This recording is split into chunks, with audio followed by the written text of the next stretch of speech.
We're going to be well over 40,000, probably heading for record territory.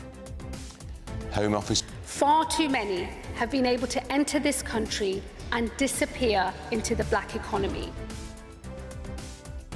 Sorry about that. A Home Office overhaul. A leaked report reveals a failing, defeatist department riddled with immigration and management problems. Haven't we heard all this before? Shabana Mahmood, the Home Secretary, she promises change. And pressure grows on Safeguarding Minister Jess Phillips to resign over her handling of the grooming gang inquiry. And the Vatican state visit. The King and Queen will take part in an historic prayer with Pope Leo this morning in a symbol of Christian unity. They're our neighbours, our friends, our family. But for some armed forces veterans, the battle continues. And this morning, the Royal British Legion launched their Poppy Appeal, encouraging us to wear it proudly in honour of our veterans.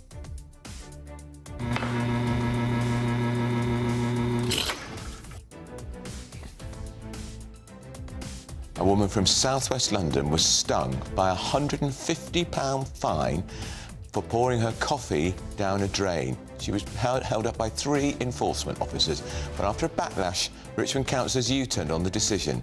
Be aware of Section 33 of the Environmental Protection Act 1990. It's ridiculous.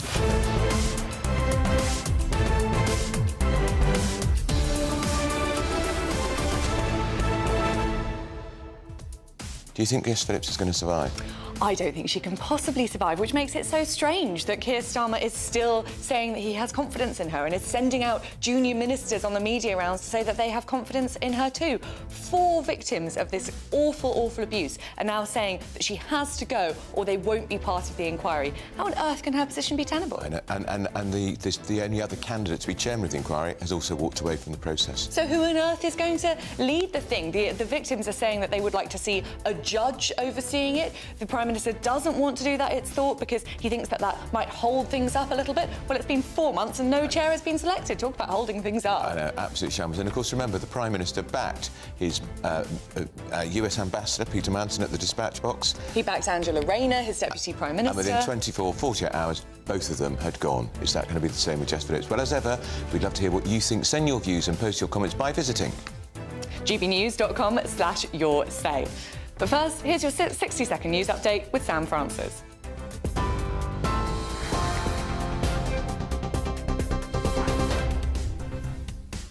Very good morning to you. 9:30, the top story this hour. 4 survivors of grooming gangs have called for Jess Phillips to resign as Safeguarding Minister, saying her departure would prove the government is serious about accountability. Maggie Oliver, who blew the whistle on the scandal, says she's lost confidence in her. France may be rowing back on its channel boat deal. Sources in Paris suggest that plans to intercept small boats are on hold or were never serious. The Home Office, though, insists it still expects France to act at the earliest opportunity. Well, that comes as the government has said its one-in, one-out migrant returns deal with France is working after deporting a man again after he re-entered the UK on a small boat. The Home Secretary says the Home Office is not fit for purpose after a damning internal report found defeatism and outdated systems are holding back reforms. Storm Benjamin is battering parts of the UK with 4 yellow weather warnings for heavy rain, flooding and 70-mile-an-hour gusts. The Met Office says danger to life is possible along exposed coasts. And a London family is offering a staggering £180,000 salary for a private tutor to prepare their 1-year-old son for Eton. They're seeking a modern-day Mary Poppins, fluent in culture, cricket and polo. Those are the latest headlines. I'll have a full roundup for you at 10. Tune into GB News Radio wherever you are. Online, on DAB digital radio, on TuneIn, on Radio Player and on your smart speaker. Just say, play GB News.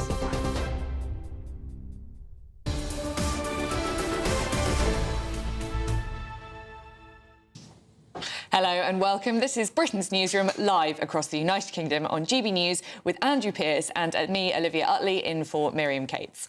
Well, first we want to say a big thank you because GB News is now officially the fastest growing radio station in the UK and boasts a higher growth in reach and hours quarter on quarter and year on year than any other commercial network or national BBC station. And for this show, our year on year reach is up by 210%. Absolutely incredible. We're pretty pleased about that, but we couldn't do it without you who are watching us and listening to us, so stay tuned to us because we do appreciate it. Now, we all know the partial migrants returns deal with France was a farcical policy, but now an Iranian man has returned to Britain on a small boat 1 month after being deported to France. We really are a national joke. Let's have a look at the front pages this morning. Andrew, I think you're a particular fan of Le Farce on the front of the Mail, which sums it up, really, doesn't it? It really does. And the Metro, 1 in, 1 out, and then back in again. The Telegraph, 1 in, 1 out, and back in again. Daily Mail, of course, Le Farce, as 2025 arrivals now exceed entire arrivals for 2024. And, of course, it's that migrant deported to France under the 1 in, 1 in deal back after just 29 days, back on a small boat. And The Sun, come again. Deported 1 in, 1 out migrants sails straight back here from dinghy to France in the dinghy. We pretty much knew that it was going to be no deterrent, but now it's descended into farce. It's an absolute farce. And I heard that there were people smugglers, I'm sure Mark White can tell us more in a minute, but people smugglers were actually using the 1 in, 1 out policy as advertising because it was so unlikely that you would end up going to be deported. They were saying, come on one of our dinghies and look, there's a tiny, tiny chance, 1 in thousands chance that you'll actually have to go back. And nobody talks about smashing the gangs anymore. Remember that? Oh, I forgot about Smashing the gangs. Yeah. Prime Minister said it. Keir Starmer said it all the time in the run-up to election. I bumped into last night at a book launch Rishi Sunak, and we had quite a nice chat. And you know everyone, Andrew. Well, I sort of gave him a bit of a hard time, but I said, do you feel some justification about what's happening with the migrants and the small boats? He said, as if we didn't try and smash the gangs. Of course we do. I know. You did think that when I was following Labour on the election trail, and they said, we're going to smash the gangs, we're going to deal with this problem upstream, we're going to deal with it at source, as though people hadn't thought of trying to do that before. Exactly. Well, Mark White is the expert in all of this, our Home Security Editor, and joins us now. You mustn't be smiling. It's not funny. Well, no. Well, It's listen, not I'm not smiling. It is a hugely difficult and serious issue, and Labour are finding out the hard way how difficult it was for the Conservatives because what they were up against effectively was an activist group, legal lawyers, human rights groups, judges that have sympathies with migrants as well, and then many officials within government departments that appear, it seems, not to be invested in a more robust approach to stopping the numbers coming across the channel. And as you said quite rightly, this whole announcement when it came out of smashing the gangs, I can tell you the National Crime Agency and their law enforcement partners were doing this for years and having some successes, but you only ever have some successes. It's a multi-billion-pound global enterprise, the whole human trafficking, people smuggling business, that you can't just dismantle like that because of some slogan that you would think then would have some tangible results immediately on the ground. Well, it's not. And I think, it's probably one of these battles that will never be won, and certainly won't be won in the short term, that's for sure. And the people smugglers, they're so sort of nimble and quick, aren't they? And they change their strategy so quickly. It's not like one sort of big, bad gang that can just be smashed up. They're moving all the time, all over the place. I remember one thing that Keir Starmer said on the election trail was that he would have a better relationship with the French than his predecessors, and that would make a difference. Well, money has definitely been ploughed into the French government to try and stop this problem. Is it making any difference at all? I don't think it is at all. Again, the Conservatives had real issues trying to convince the French to be a bit more robust in the way they dealt with the migrants along the northern coast of France. And Labour are also realising that however much you might cosy up to the French president, at the end of the day, it's only going to make a very marginal difference. Yeah, we've got a returns deal, but only 42 officially actually have gone so far, and one of them, of course, has come back, so only 41 at the moment. These are minuscule numbers. You would need to really expand this into the many, many thousands to be a proper deterrent, as many coming across illegally as then going back, for actually the model to be broken. There's no appetite from France, from what I can gather, to expand it to that degree. And now there's the issue of the pushbacks policy. Remember, we heard minister after minister telling us for months there's going to be a game-changing new policy. The French police marine boats are going to push the small boats back onto the beaches. They're putting it through the cabinet to enact that policy. Where is it? It's not happening because the police unions in France don't want it to happen, because they believe that if something goes wrong, the police will be hung out to dry, the politicians won't have their backs. And the French government is in absolute chaos. We think our government's bad. Yeah. They're in absolute meltdown at the moment, and this is the very least of their priorities. And talking of meltdown and chaos, the Home Office, which is the lead ministry and tried to stop the small boats and sort out illegal migration, is in total meltdown too, because the report has finally come to light, written by Nick Timothy, who is a Conservative MP. It's written in 2023, which says that there's a culture of defeatism. He talks about the immigration system being confused with the conflicting aims and objectives. And also, what I thought was terribly telling, a lot of officials in the ministry, at the Home Office, have no desire to support fixing the borders.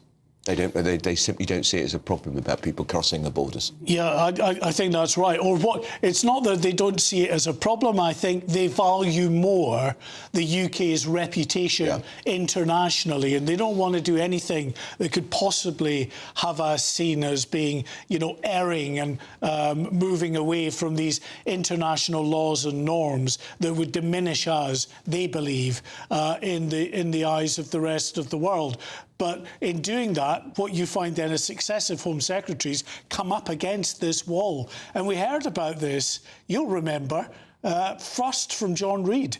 Back in 2006, when he took over as Home Secretary then, said it wasn't fit for purpose, and every successive Home Secretary has come up against the same type of problem, and it's not changed. And in this report, they said that civil servants were sitting around having listening circles where they discussed policies that they were being forced to enact and sort of comforted each other about it. Seems very odd. You talk about those sort of international treaties there. Obviously, the Conservatives are feeling pretty smug about all this, but the truth is their Rwanda plan never got off the ground at all. They're now saying that they would leave the ECHR and that would make all the difference. Would it really?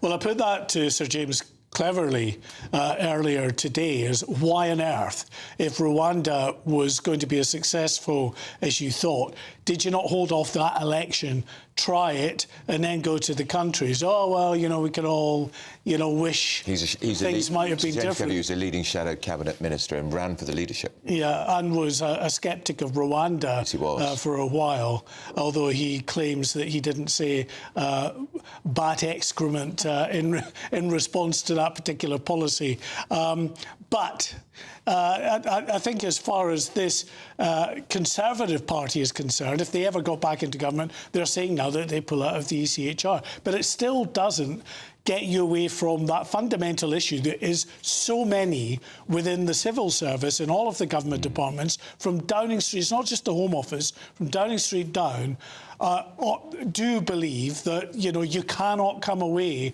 from these international norms and will resist that. So even if we came out of the ECHR, there might be an issue in terms of being able to get it through the courts a bit easier.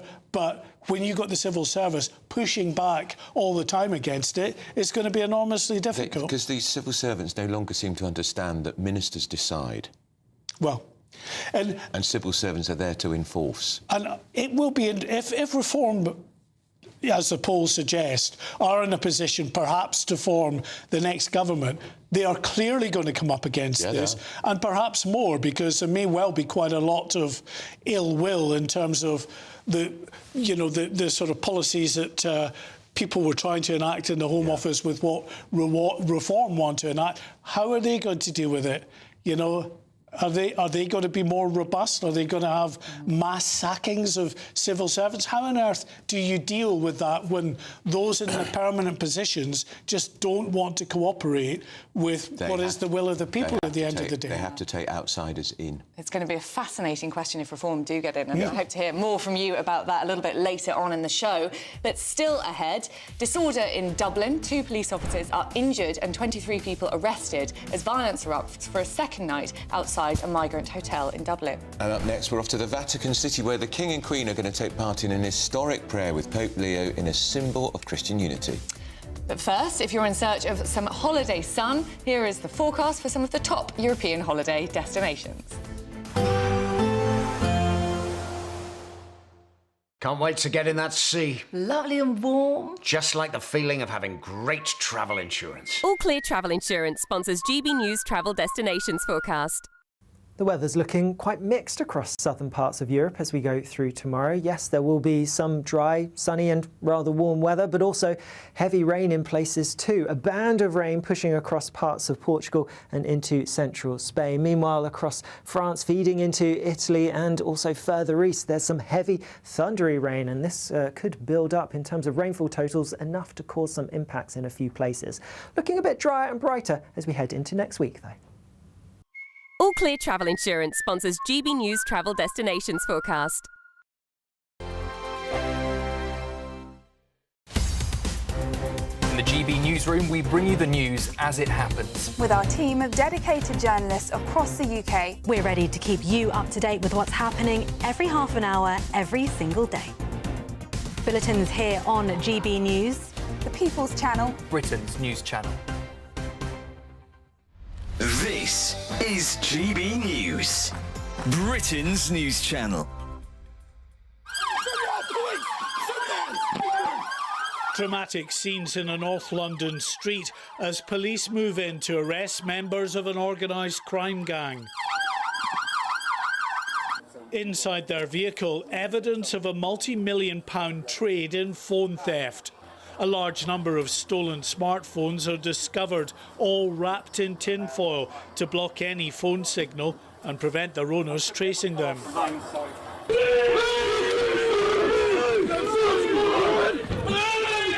After a year-long investigation, Scotland Yard says it has now dismantled the criminal operation that they believe is responsible for smuggling more than 40,000 stolen smartphones over to China. Officers have now recovered thousands of stolen smartphones as their investigation continues. Many of the handsets stolen in street robberies end up in shops like this. Officers recovered multiple stolen phones and arrested 2 men on suspicion of money laundering after finding £40,000 in cash. So my warning to people that are involved in this criminal enterprise, whether it be shop workers, the shopkeepers, or even the faceless enterprise businessmen who own multiple different venues, is that you may have felt like you were acting with impunity and that we weren't coming after you and we couldn't come after you, and that actually the crime pays. So if eventually we do come, then that's just a business loss.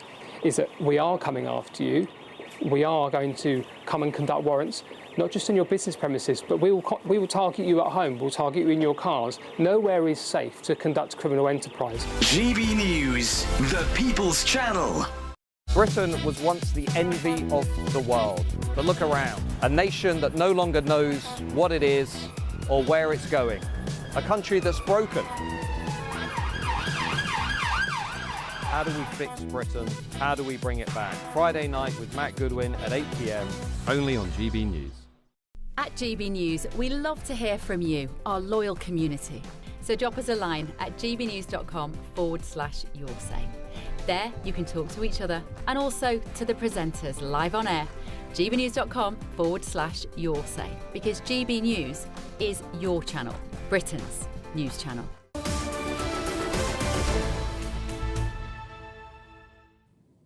It's 9:50 and this is Britain's Newsroom on GB News. The King will become the first British monarch in 500 years to publicly pray with the Pope during a service inside the Sistine Chapel in the Vatican later today. So the last time this happened was way back in the 1530s when King Henry VIII, remember he of 6 wives, declared himself head of the Church of England and broke from papal authority of the Roman Catholic Church because they refused to sanction his divorce from his first wife, Catherine of Aragon, who was a Spanish Catholic. But the historic state visit threatens being overshadowed by King Charles's brother, Prince Andrew, as politicians continue to ask very tough questions. Our royal correspondent Cameron Walker reports from the Vatican. A historic moment, but as King Charles descends the steps, so too does his brother's popularity. His Majesty all smiles as his spokesperson hails the landmark in relationships between the Church of England and the Catholic Church. But back in London, even his Prime Minister was forced to respond to the Andrew problem. Given the revelations about Royal Lodge, does the Prime Minister agree that this House needs to properly scrutinise the Crown Estate to ensure taxpayers' interests are protected? So will the Prime Minister support a select committee inquiry so all those involved can be called for evidence, including the current occupant? Prime Minister. Well, it's important in relation to all properties, Crown properties, that there is proper scrutiny. I certainly support that. Politicians are now asking serious questions about how a disgraced prince appears to be staying rent-free in a luxury mansion as taxpayers lose out. And the House Oversight Committee in the United States could summon Andrew to give evidence about his association with the late paedophile Jeffrey Epstein. As a British citizen, Prince Andrew cannot be forced, but the growing scandal has led to 80% of the British public wanting Andrew formally stripped of his dukedom. And it's not just Brits who are interested. Here's Italian journalist Lavinia Orefici. I think it's very important, the visit of King Charles, and I think the topic of Prince Andrew is a new saga of the House of Windsor. Charles and Camilla appear to be ignoring the unwelcome headlines, focusing instead on the job at hand. King Charles has met 3 popes previously, but his 4th will perhaps be his most significant.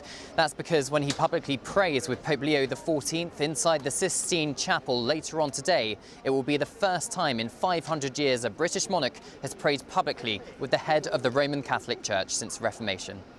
The King's spokespersons told GB News the visit stands as a symbol and a celebration of how far we have come on that unifying journey. There was no mention, however, of the problem brother who's struggling to dodge the media glare. Cameron Walker, GB News in Rome. And of course he has now arrived in Vatican City, and we will see those historic scenes with the King and Pope Leo shortly. I rather like the look of Pope Leo. I rather like the look of Pope Leo too, and he seems to have united the Catholic Church as much as you can in the first few months. You've all been writing in, not all of you, but lots of you have been writing in with your views on all of the topics we've been discussing. I've got someone here saying civil servants need to realise that the public purse pay their salary, and if they fail to carry out instructions from a higher level, they should be taken down the capability road. That's basically what you were saying, Andrew, isn't it? Absolutely right. And then not much love lost for Jess Phillips among GB News viewers. If you are a fan of Jess Phillips, please do write in. We've got one here saying, in my view, Jess Phillips is not a campaigner for battered and sexually abused females. She is a campaigner for Jess Phillips. Like many current and would-be MPs and government ministers, they enter the charity sector simply as a stepping stone into Parliament. There's some pretty critical stuff about her in the papers today, with ministers, unnamed ministers, saying she makes a lot of noise but doesn't get much done. Well, exactly. Labour ministers and MPs beginning to brief against her. It feels as though the mood music has really turned on Jess Phillips. It doesn't seem long ago that she was being touted as a future Labour Party leader, does it? Yeah, and her performance in the Commons today was appalling. She was tone deaf, she was angry, aggressive, and she appeared to be saying that the victims of the grooming gangs are liars. It's bizarre, isn't it? What was she thinking? Anyway, still ahead. Find out how Sir Tony Blair is undermining the Labour government's policies again this morning. And find out how Olivia and I, for once, agree with him. This is Britain's Newsroom, Britain's favourite morning show on GB News, and one of the favourite radio shows too, according to the new figures.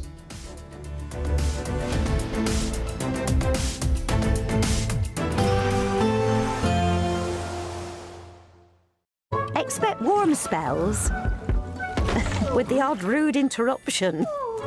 Boxed Boilers sponsors the weather on GB News.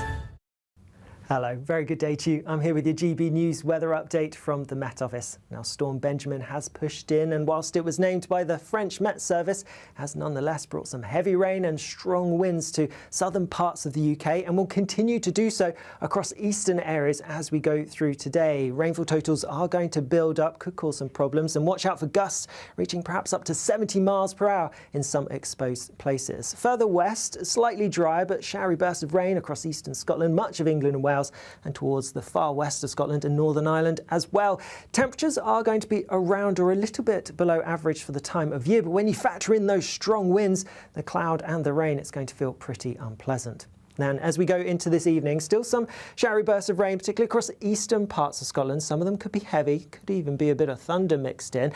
Drier and perhaps even clearer across many other parts of Scotland, albeit towards the west coast, a few showers here. Quite a showery theme through this evening across parts of Northern Ireland, and also showers piling into parts of Wales, southwest England. Still some strong blustery winds here, but it's still across far eastern areas where it's going to be wettest to end the day, and that's where we have those strongest winds as well.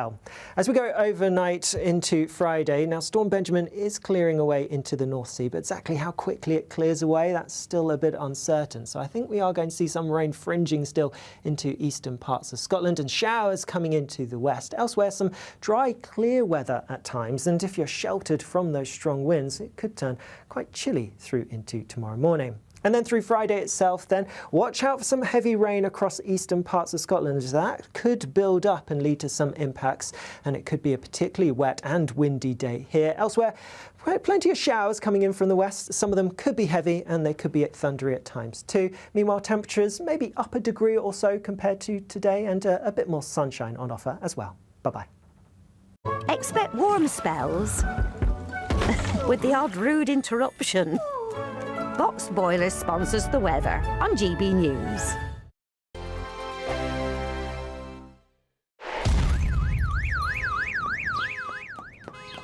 Crash Law 24 sponsors GB News Traffic and Travel Report. Good morning, this is the latest AI travel news from gbnews.com.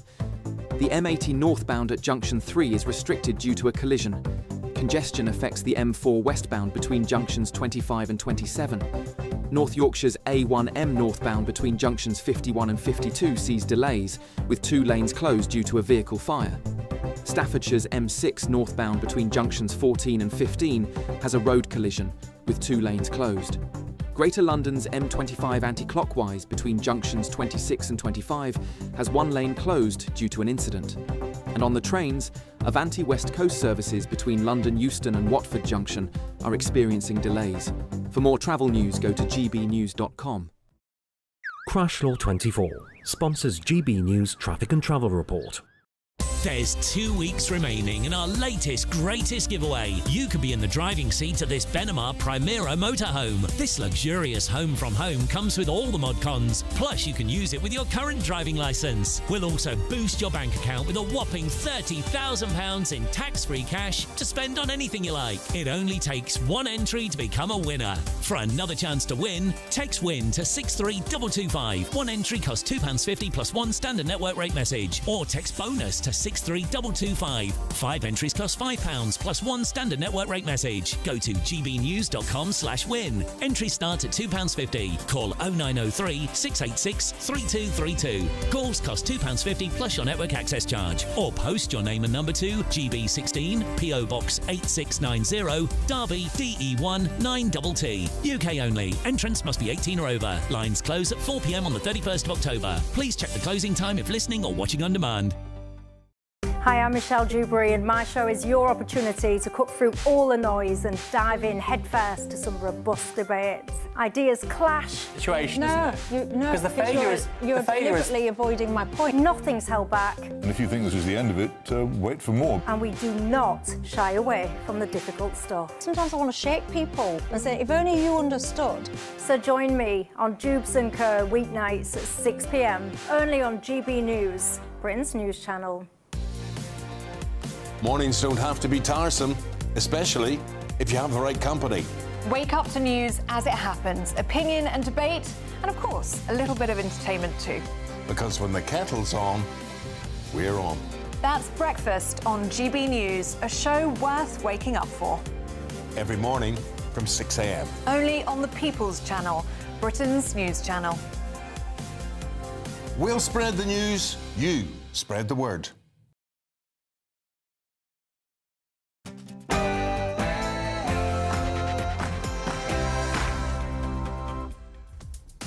It's 10 o'clock on Thursday, the 23rd of October, live across the United Kingdom. This is Britain's Newsroom with Andrew Pearce and me, Olivia Utley.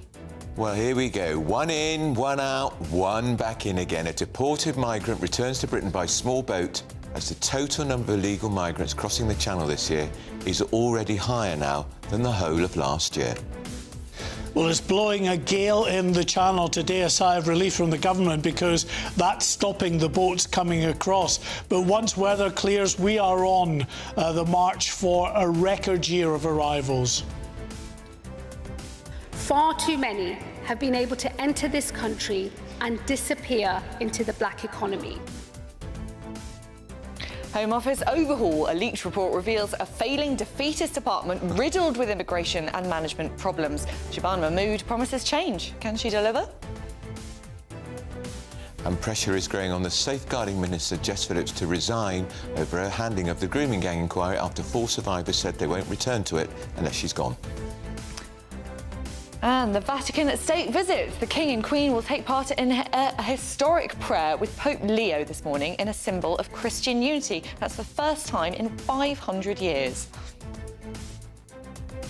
They're our neighbours, our friends, our family. But for some armed forces veterans, the battle continues. Well, this morning the Royal British Legion launched their poppy appeal, encouraging us to wear it proudly in honour of our veterans. Yeah, that poppy appeal now well underway. More events planned throughout the country throughout the day today, ahead of Remembrance Weekend, of course, with that service here at the Cenotaph.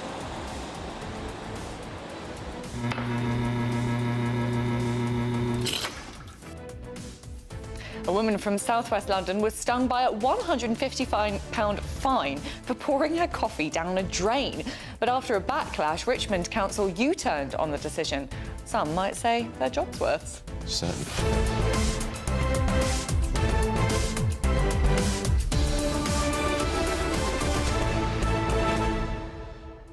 And this is some pretty significant breaking news. Tess Daly and Claudia Winkleman have revealed they are leaving Strictly Come Dancing at the end of the series.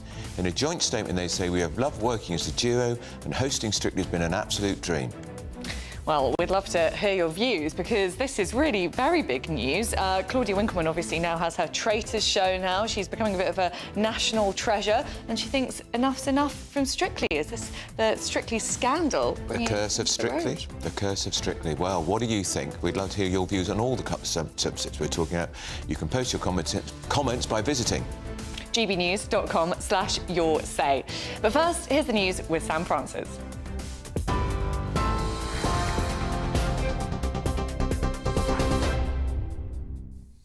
Very good morning to you from the newsroom just after 10 o'clock. Well, we start with that breaking news just coming into us in the last few minutes. The end of an era for Strictly Come Dancing. Tess Daly and Claudia Winkleman have announced they are stepping down as hosts after this series. In a joint Instagram post, the pair said, quote, "We were always going to leave together and that now feels like the right time." They thanked the BBC and the Strictly team, calling it an absolute dream, adding they'll be saying keep dancing just at home in a tracksuit bottoms with pizza. Also breaking this morning in Rome, a moment 500 years in the making. King Charles, Queen Camilla have both arrived at the Vatican for a historic meeting with the Pope. The pair will pray together in the Sistine Chapel, the first joint service between a British monarch and pontiff since the Church of England broke from Rome. The service marks what's being called a joining of hands between the Anglican and Catholic churches and a powerful symbol of unity. The King and Queen arrived in Rome last night, with Buckingham Palace calling it a moment of history. Here, 4 survivors who quit the government's grooming gangs inquiry have written to the Home Secretary calling for Safeguarding Minister Jess Phillips to resign. In a joint letter, they say her departure would show the government is serious about accountability. But sources say Shabana Mahmood is standing by her minister. That's despite campaigner and former police whistleblower Maggie Oliver saying she's lost confidence in her. France appears to be backing away from a key pledge to help small boat crossings in the Channel. To stop small boat crossings, rather. French sources suggest that plans to intercept migrant boats at sea are either on hold or were never serious to begin with. The Home Office says it wants France to deploy the tactics as soon as possible. But insiders in Paris are blaming political chaos and fears of prosecution if people drown during interceptions. And that comes as the UK government says a migrant who re-entered the UK after being deported to France will be sent back again and again if he keeps returning. Ministers insist the case proves the UK-France one-in, one-out deal is working, saying the man paid smugglers to cross the Channel twice and will now be deported twice. It comes as small boat arrivals this year have surpassed last year's entire total, with more than 36,950 migrants crossing the Channel so far this year. The Home Secretary says the figures are shameful and the government must go further and faster to restore control of Britain's borders. The Home Secretary has also admitted the Home Office is, she says, not fit for purpose. That's after a damning internal review described it as dysfunctional and riddled with defeatism.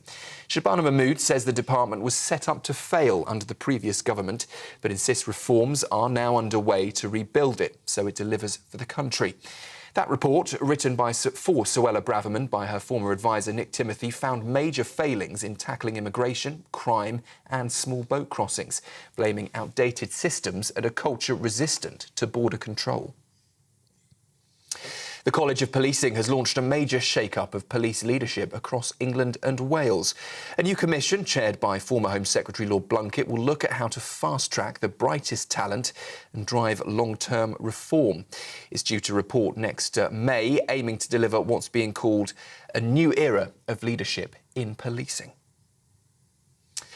And a London family is offering an extraordinary £180,000 salary to tutor their 1-year-old son. The goal, well, to prepare him for entry into an elite school like Eton. The advert calls for a modern-day Mary Poppins, someone nurturing, cultured and able to fill his days with art, theatre, sport and museum trips. Applicants must also have experience working with ultra-high net worth individuals or royal families. Count me out. Those are the headlines. I'll be back with you shortly.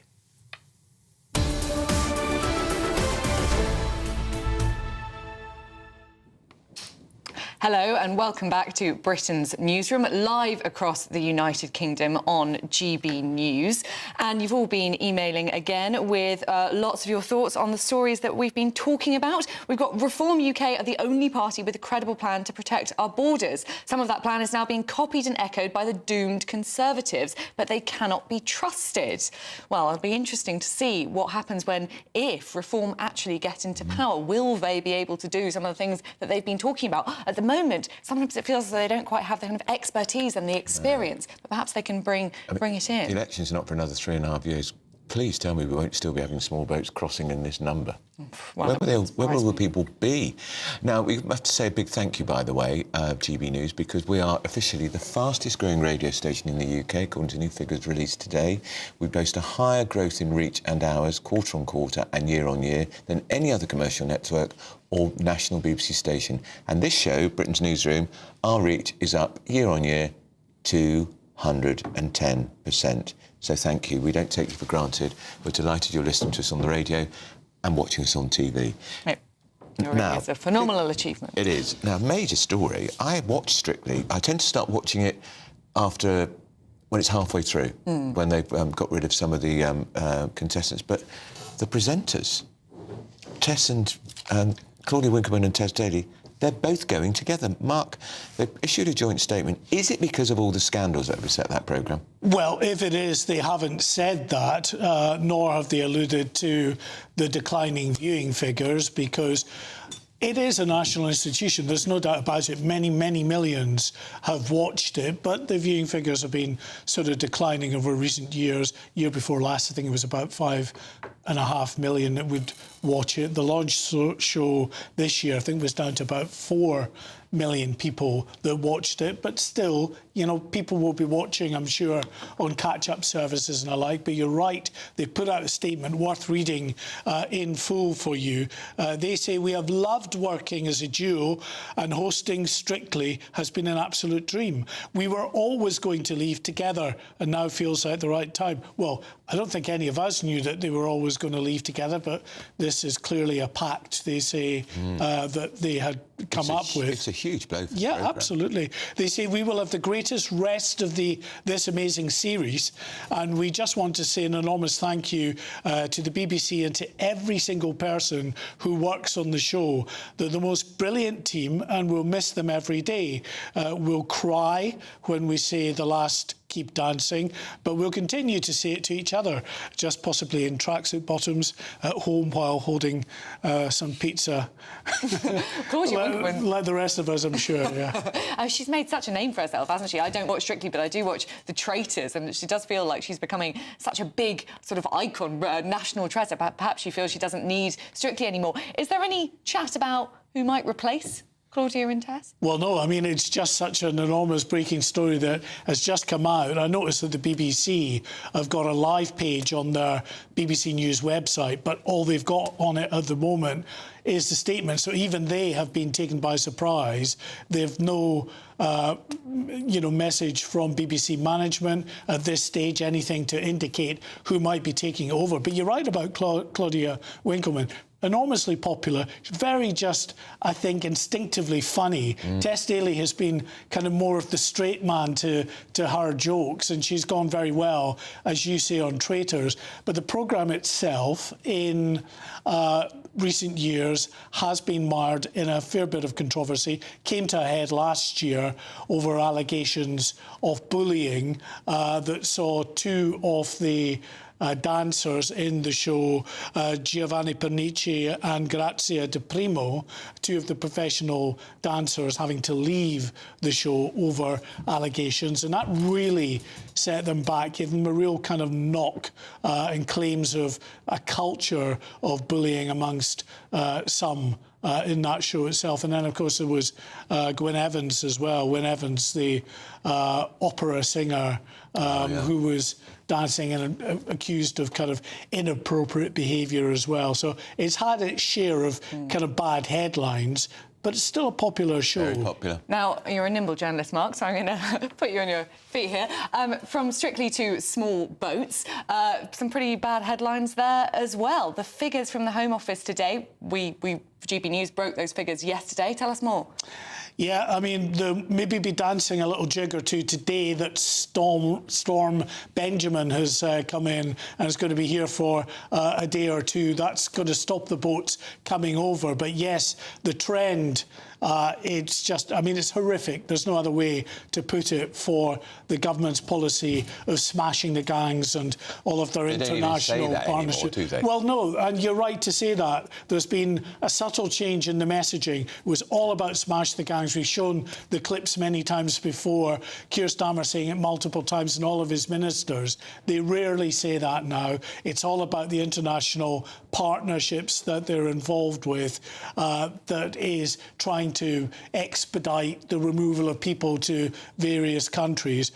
France being the latest, that so-called one-in, one-out deal, that's nothing of the sort. It's 7,000 or 8,000 in and 42 removed, although now it's down to 41 because, as we've been mentioning, one of those removed spent a month just under in France and has come back across the channel again. And he's been sent back to France, really there's no reason why he won't just come straight back again. It's not a deterrent, it's not working as a deterrent, and it's not even keeping them in France. Well, it's not a deterrent when you're only sending 42 back. And the whole point is, has France got the appetite to expand this out to take many thousands? I'm not seeing that they have that appetite at all. When they can't even enact another key policy that the government was championing for many months, telling us there's going to be a game-changing policy, which are French police officers in their rigid inflatables, pushing these small boats back to the beach. This is going to happen. This would be the game changer. It's not happened after many, many months of telling us that it's going to happen, because the French police unions don't want anything to do with it, because they know exactly what's going to happen with the politicians over there. If there's tragedy, if something goes wrong, the police will be hung out to dry. Yeah. So they're advising officers, don't go anywhere near it. And the French government are in no appetite, it seems, to push it through, because they are in an absolute meltdown period at the moment, going through Prime Minister after Prime Minister and Interior Minister after Interior Minister, who, of course, has to enact these policies. All right, that's Mark White. Thanks for that. We'll have more on that now. Sir Tony Blair, remember him? He's sticking his nose in again and has urged Ed Miliband, our Climate Change Secretary, to abandon his clean power targets, to decarbonise the economy by 2030 and slash expensive green levies to cut our bills. And the former Prime Minister's think tank warned that a pledge to decarbonise UK electricity by 2030 was destroying industry and damaging households. So the Tony Blair Institute, that's Blair's think tank, advised Mr Miliband to focus instead on making electricity cheaper to stop right-wing populists. Is that us? Do you think he means us, right-wing populists? Because we've been arguing for a long time. These targets are ludicrous and unsustainable. Oh, it's nice to hear Tony Blair agreeing with us. Well, joining us now is Executive Director at the Tony Blair Institute, Ryan Wayne. So what's brought this on, then? Well, I think it's fair to say that we are in two crises that are unfolding at the same time. A cost of living crisis and a climate crisis. And anyone who pretends that one or the other doesn't exist is telling you lies. But what we're saying to the government is that it's time to prioritise the cost of living crisis and do everything we can to reduce energy prices, which Britain has some of the most expensive in the world. And we know that bills are really affecting people day in, day out. So a simple change in the mission, Clean Power 2030 becomes Cheaper Power 2030. But, and this is really important, we're not saying get rid of net zero. So it's almost, if you'll forgive me, a third way. Right. I might forgive you for that, Ryan, the third way. That was a very famous policy idea of the Blair government. Now, only last week, Ryan, you will be aware that the bosses of Britain's major energy companies said even if wholesale prices fall, Britain's energy bills will go up here because of the green levies. Yeah, and look, our electricity prices are now 4 times the cost of gas. And we are in a position where we might end up paying more for wind, because you'll know, Andrew, that we pay in advance for our wind, and building costs have gone up and borrowing costs have gone up, to become a bit more expensive. That's why we need this change in mission and priority. But we're not saying scrap all of the policy costs, but we are saying remove the carbon levy. So you get into quite technical detail here, but what that will result in is almost overnight a saving of about 10 to 20 quid per household. Now, that's not a lot. Is that a month? That's a year, so it seems small, but that's per household. So what we're saying is that you can concentrate that money on the poorest households, and that becomes maybe a couple of hundred quid. But more fundamentally, this shift towards cheaper power, that being the mission, means that you can start to unlock some quite big reforms. For example, zonal pricing. We argue that people in Scotland who are essentially getting their power for free, it's generated by wind. Scotland's a very windy place. They should be playing close to zero. And then hopefully that'll start to unlock some investment and growth. And we know that growth isn't just good for the places that have cheaper energy, but it'll be good for the country at large as well. And that's got to be the priority. Alleviating the cost of living crisis and growing the economy.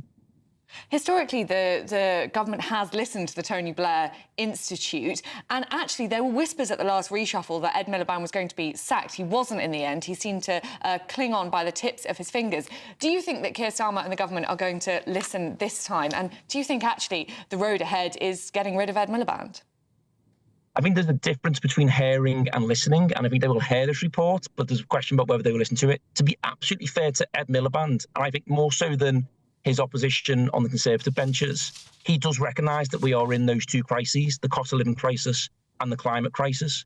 And I think that we will start to see shifts in that clean power target. I don't think this government, from what I understand, will let that get in the way of lowering energy bills. But we say, go the whole hog, signal a shift in priority to the great British public, and let them know that we are now pursuing cheaper power, cheaper energy bills, at all costs.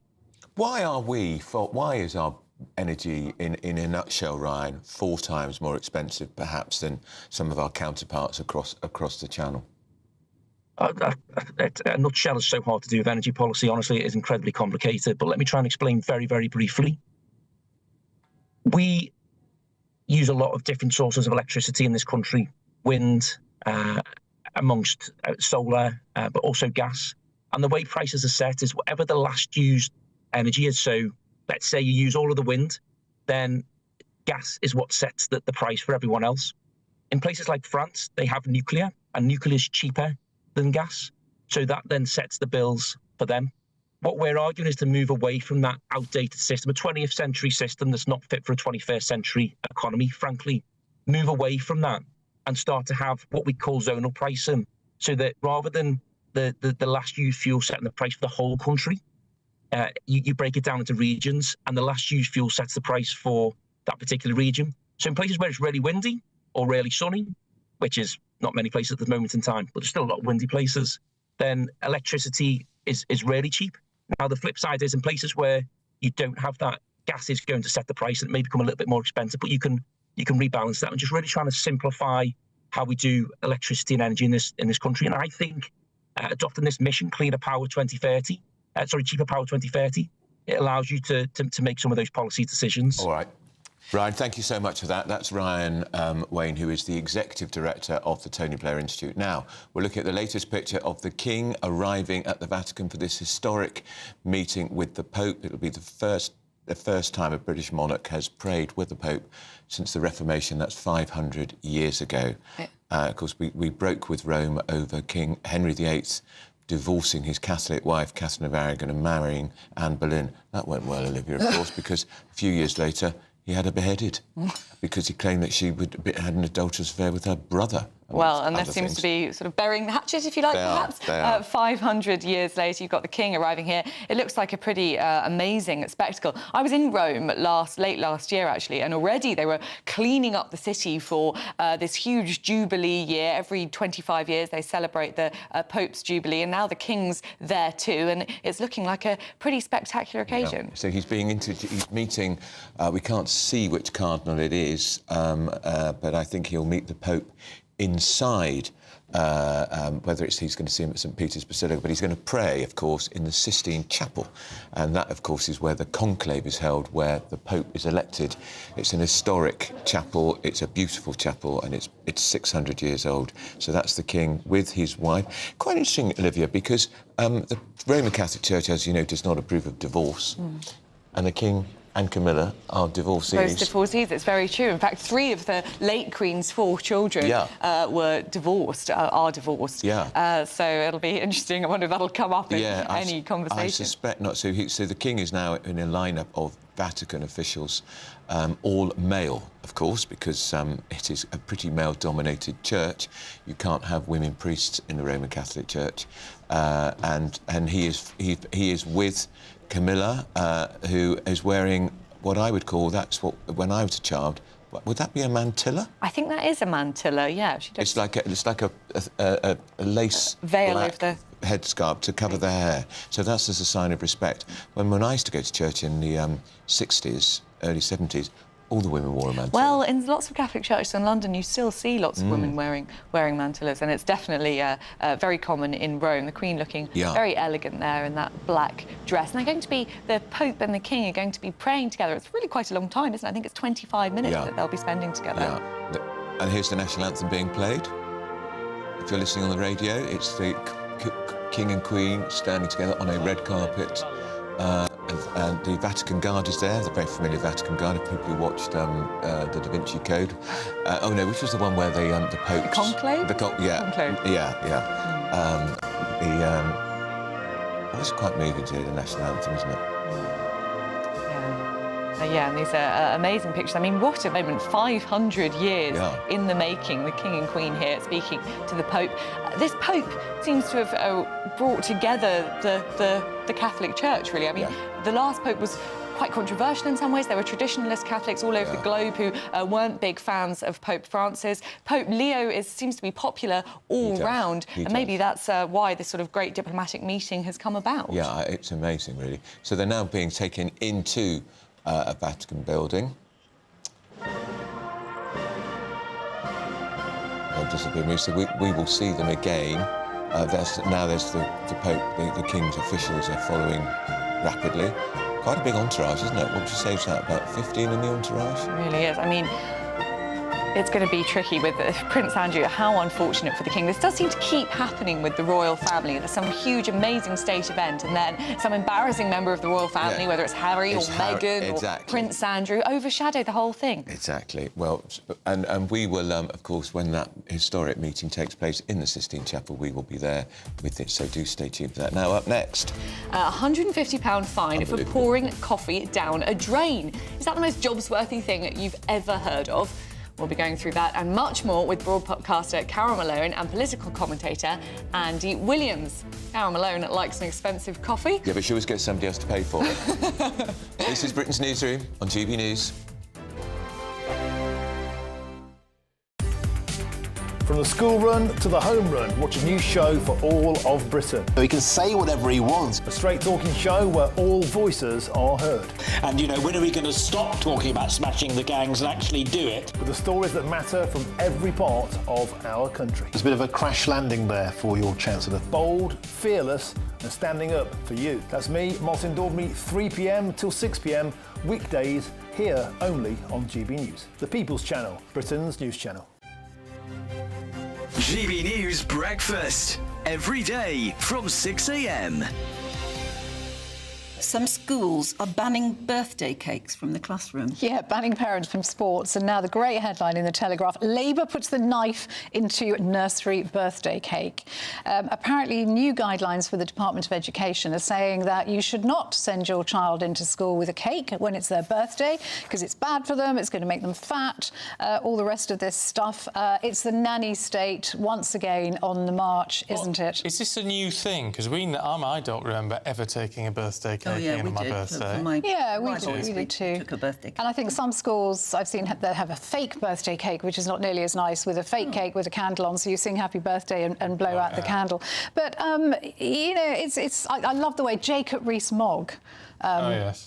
European GB News presenter has waded into this row saying, well, my children's nanny sends little cakes into school for all the children. Absolutely. He said only the nanny sends them in. Only socialists know what is acceptable and what isn't. He says only socialists want to stop such innocent pleasures. And I think there's a real point about that. One school, actually, Broxburn Primary in Harrow, is saying, don't send your child in with a cake. Donate a book to the school library instead. I mean, that is just not a good substitute, is it? Cakes? No, my kids are 1 and 3, so they're not quite at that age yet. But it'll happen. It does it. But I mean, it should, because there is. It doesn't have to be a big splodgy cake. It can just be something. But even if it's a bit of a treat, there's no way the calories of school birthday cake are the calories making people fat. No. Exactly. So we should focus on the big issues rather than ruining this fun. Well, yeah, I mean, I'm not a killjoy. I think kids should have a bit of fun. I just didn't know it was a thing. Yeah, it's all changed since my day. I think maybe it's the teachers who don't like the sugar rush the kids get afterwards, and they can't keep control in the classroom.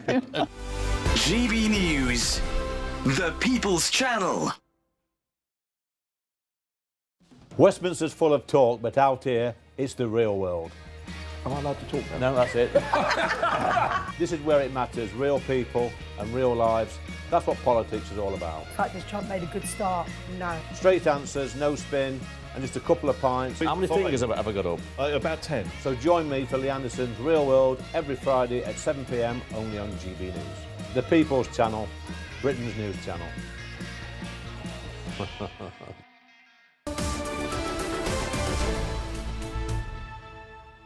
For sure. So we've got our panel with us, the broadcaster and journalist Carol Malone, who likes people to buy her expensive coffee. This is just tosh. I don't know where he's got this from. He's just making this rubbish up. And the political commentator Andy Williams. Just briefly. Yes. Are you a Strictly fan? Yes, and I can't believe they've resigned. I mean, I can't believe they've left. Do we know why they've left? They said they've had a great run and it's time to go. You know, maybe they've left because it's become a kind of a poison chalice, hasn't it? It's become a bit toxic over the past couple of years with all the accusations, the bullying, the stuff about, you know... 2 professional dancers left. Yeah, and I think it's gone a little bit woke. It's not about the dancing anymore. I don't know about that, Carol. I think it's still the biggest show on British TV. It's pretty much the only show that can consistently command millions and millions of viewers every Saturday night. But it's actually the 2 biggest shows in the country are both presented by Claudia Winkleman. Yeah. The Traitors and Strictly. You wonder why. They must be getting paid a fortune, the pair of them, to do it. And as you say, it is one of the top-rated shows. So why would they leave? Something is afoot. Yeah, I think there's more to it. Our papers need to be doing, and the TV, we need to be looking into why. Delving deep into it. Andy. Yes. I love it is my newspaper. It does sum it up. The headline, La Farce. 2020 arrivals already exceed those of 2024, and the migrant deported to France under Starmer's one-in-one out deal. He's back after 29 days. Yeah, I mean, look, well, it's not good, is it? It's not good. But I think there's the real problem, which is all of these people coming over on small boats, and that is a real problem. But there's also been, I think, an enormous expectation management problem by consecutive governments. And Rishi Sunak he was the person who came up with this phrase, stop the boats. Unless you take really drastic action which says, to hell with due process, to hell with the courts. No, the Tories that's were reforms, about and that's to reforms. No, the Tories had no grip on this whatsoever. The Tories had a law in place that said anyone who came here illegally would be deported immediately. The Rwanda scheme. No, another law that said if you came here illegally, you'd be deported. And as soon as Starmer got in, not only did he dump Rwanda, he dumped that law as well. Look, I think that the Tories had no grip on this whatsoever, and I think the problem that Starmer has is that they don't have a grip on it yet, but they should have been more honest, just as they should about the budget and about tax, and said this is going to take time. Are they going to smash the gangs? Well, it's very, very difficult to do, isn't it? That was your man's The other thing phrase. is that's only one part of the solution, right? And what they should have done is be more honest about the various complex factors that are causing this to happen. It is complex. It's not that you just say anyone who comes here illegally is immediately taken away from this country. By who? Or they don't get and we're going to bin the Human Rights Act. And last week, the Tony Blair Institute, who's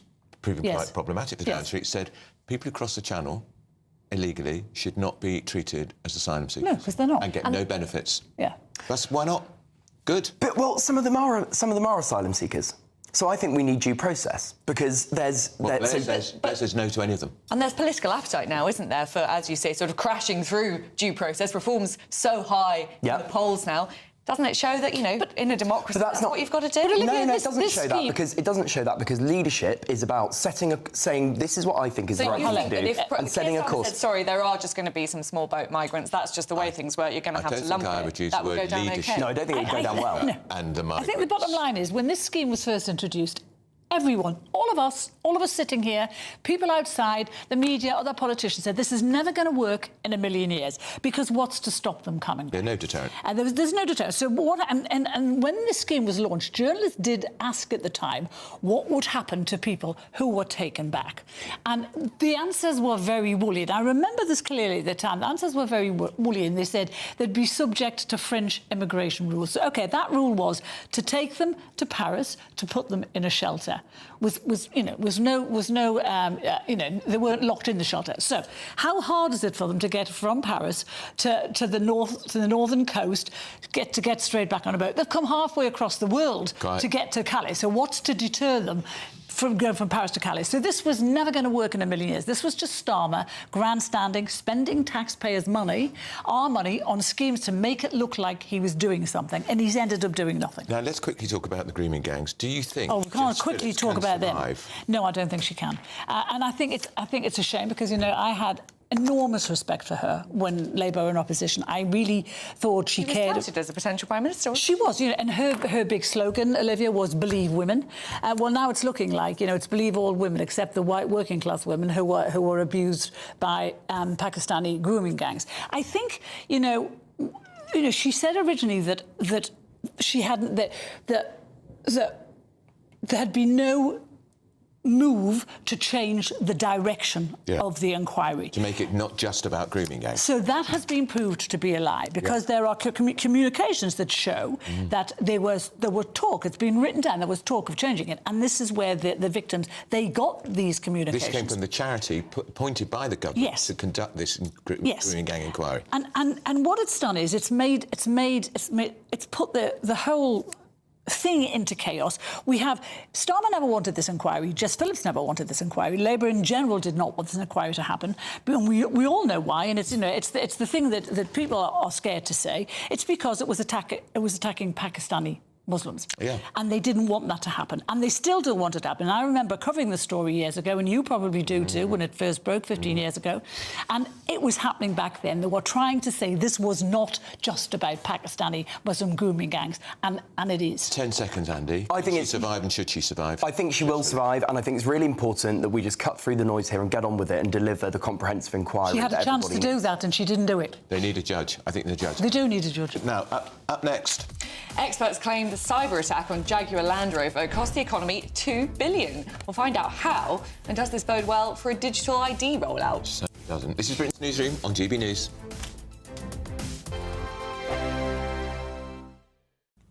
Hello, very good day to you. I'm here with your GB News weather update from the Met Office. Now, Storm Benjamin has pushed in, and whilst it was named by the French Met Service, has nonetheless brought some heavy rain and strong winds to southern parts of the UK, and will continue to do so across eastern areas as we go through today. Rainfall totals are going to build up, could cause some problems, and watch out for gusts reaching perhaps up to 70 miles per hour in some exposed places. Further west, slightly dry but showery bursts of rain across eastern Scotland, much of England and Wales, and towards the far west of Scotland and Northern Ireland as well. Temperatures are going to be around or a little bit below average for the time of year, but when you factor in those strong winds, the cloud and the rain, it's going to feel pretty unpleasant. And as we go into this evening, still some showery bursts of rain, particularly across the eastern parts of Scotland. Some of them could be heavy, could even be a bit of thunder mixed in. Drier and perhaps even clearer across many other parts of Scotland, albeit towards the west coast, a few showers here. Quite a showery theme through this evening across parts of Northern Ireland, and also showers piling into parts of Wales, southwest England. Still some strong blustery winds here, but it's still across far eastern areas where it's going to be wettest to end the day, and that's where we have those strongest winds as well. As we go overnight into Friday, now Storm Benjamin is clearing away into the North Sea, but exactly how quickly it clears away, that's still a bit uncertain. So I think we are going to see some rain fringing still into eastern parts of Scotland and showers coming into the west. Elsewhere, some dry, clear weather at times, and if you're sheltered from those strong winds, it could turn quite chilly through into tomorrow morning. And then through Friday itself, then, watch out for some heavy rain across eastern parts of Scotland, as that could build up and lead to some impacts, and it could be a particularly wet and windy day here. Elsewhere, plenty of showers coming in from the west. Some of them could be heavy, and they could be thundery at times too. Meanwhile, temperatures maybe up a degree or so compared to today, and a bit more sunshine on offer as well. Bye-bye.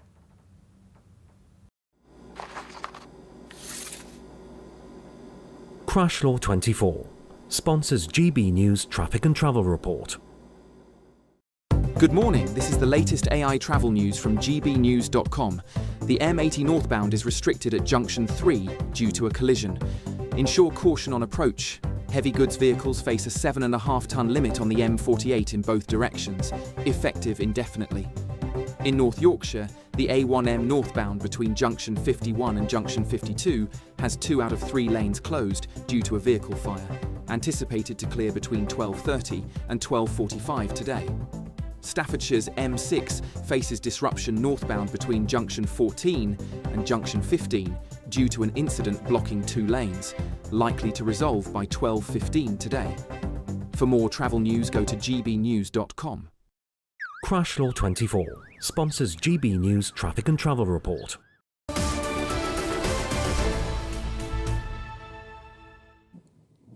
It's 10:38 and this is Britain's Newsroom. Well, the King and Queen have arrived at the Vatican ahead of their historic moment in which the monarch will join the Pope to pray together. The first time this has happened since 1530 something or other. Well, Cameron Walker joins us now from the Vatican. Cameron, how's it all going so far?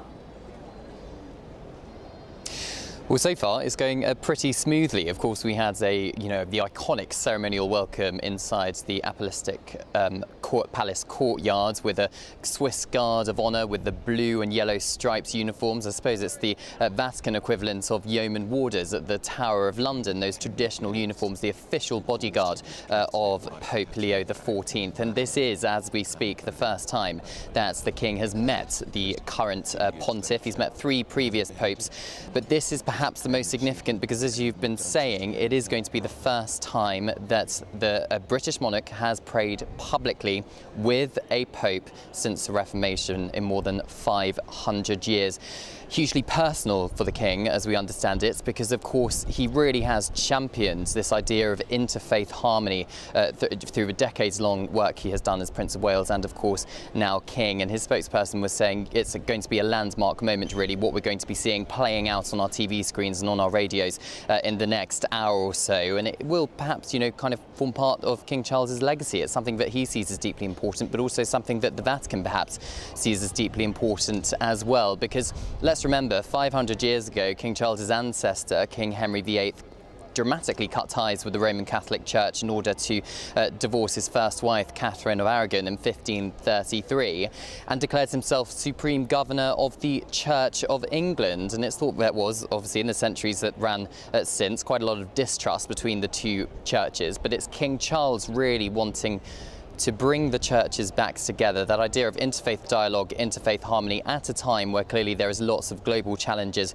going on, and that idea of the Christian message really bringing people together and promoting peace. And perhaps that is what the King will be discussing with Pope Francis inside the Vatican.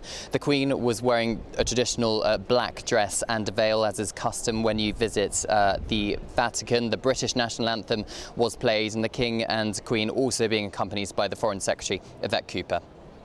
All right, Cameron Walker, thank you for that. And of course, we will be back when that historic moment happens. Now, the Jaguar Land Rover cyber hack, if you remember, has cost the economy almost £2 billion, £1.9 billion, making it the most costly cyber attack in British history.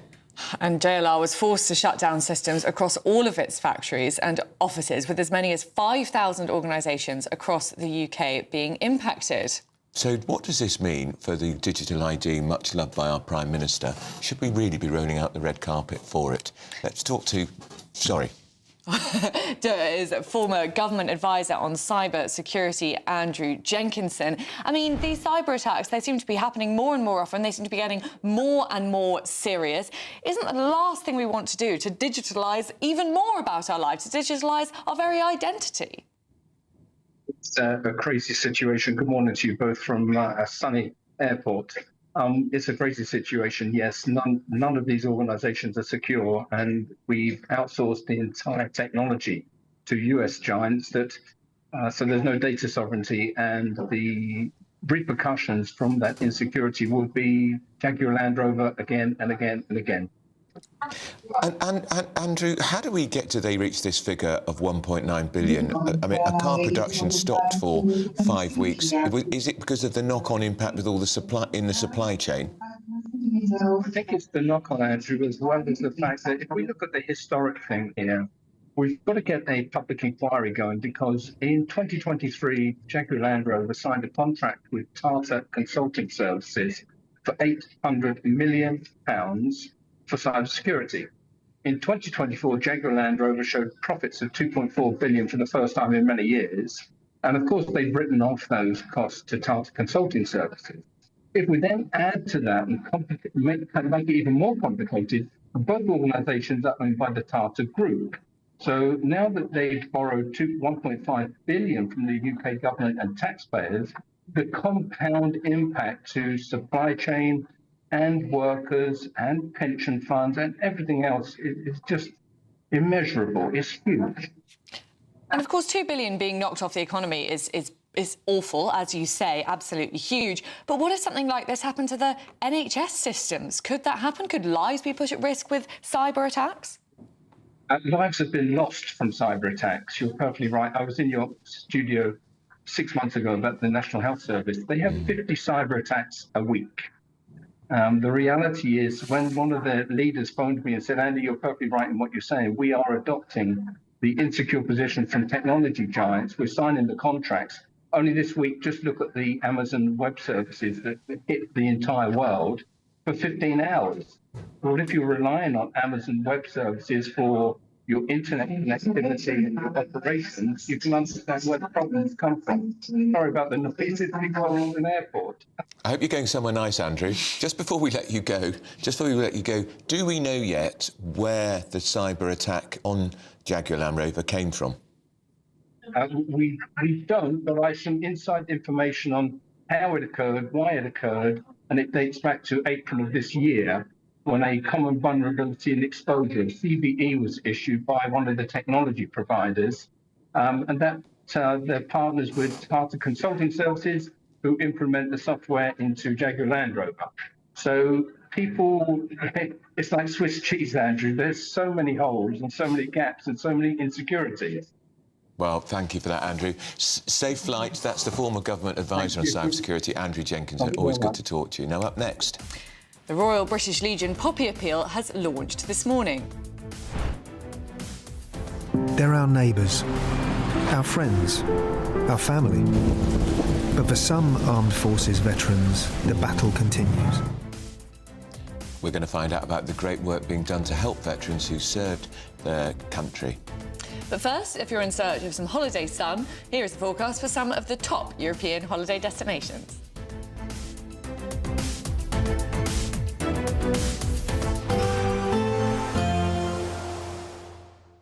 I forecast a perfect holiday in the sun. Weather looking good then? For sure, and no worries about our travel insurance. All Clear Travel Insurance sponsors GB News Travel Destinations Forecast. The weather's looking quite mixed across southern parts of Europe as we go through tomorrow. Yes, there will be some dry, sunny and rather warm weather, but also heavy rain in places too. A band of rain pushing across parts of Portugal and into central Spain. Meanwhile, across France, feeding into Italy and also further east, there's some heavy, thundery rain, and this could build up in terms of rainfall totals, enough to cause some impacts in a few places. Looking a bit drier and brighter as we head into next week, though. All Clear Travel Insurance sponsors GB News Travel Destinations Forecast.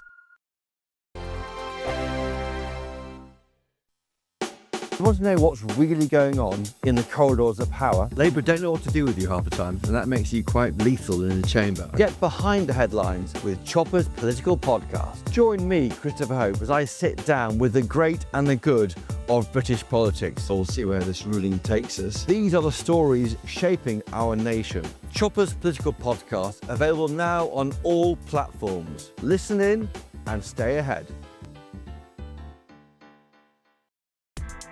Join me, Nana Akwe, for an informative, interactive news programme with a difference. It's fun. No, he didn't say that, Dave. I'm so surprised. I think there's an element of truth to that. Join me from 3 p.m. every weekend, only on GB News, Britain's news channel. Decisions made in Washington aren't just shaping America, they're shaping Britain too.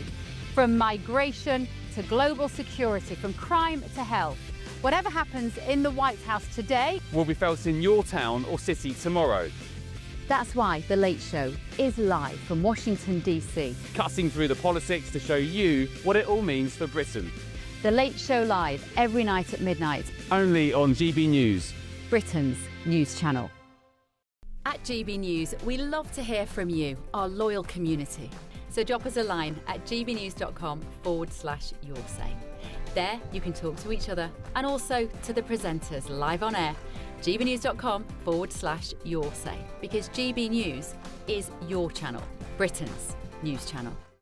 Hi, I'm Michelle Dewberry, and my show is your opportunity to cut through all the noise and dive in headfirst to some robust debates. Ideas clash. Situation, No, Because the failure is... You're deliberately avoiding my point. Nothing's held back. And if you think this is the end of it, wait for more. And we do not shy away from the difficult stuff. Sometimes I want to shake people and say, if only you understood. So join me on Jubes & Co. weeknights at 6 p.m, only on GB News, Britain's news channel. Mornings don't have to be tiresome, especially if you have the right company. Wake up to news as it happens, opinion and debate, and of course, a little bit of entertainment too.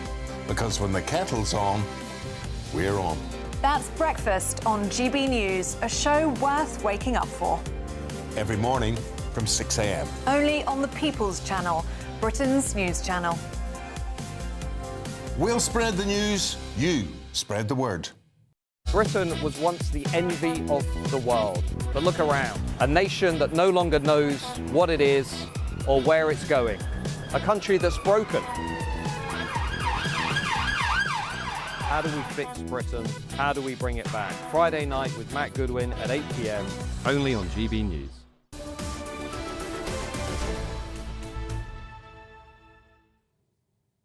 What's the time? It is 10:49. That's what the time. This is Britain's News on GB News with Andrew and Olivia.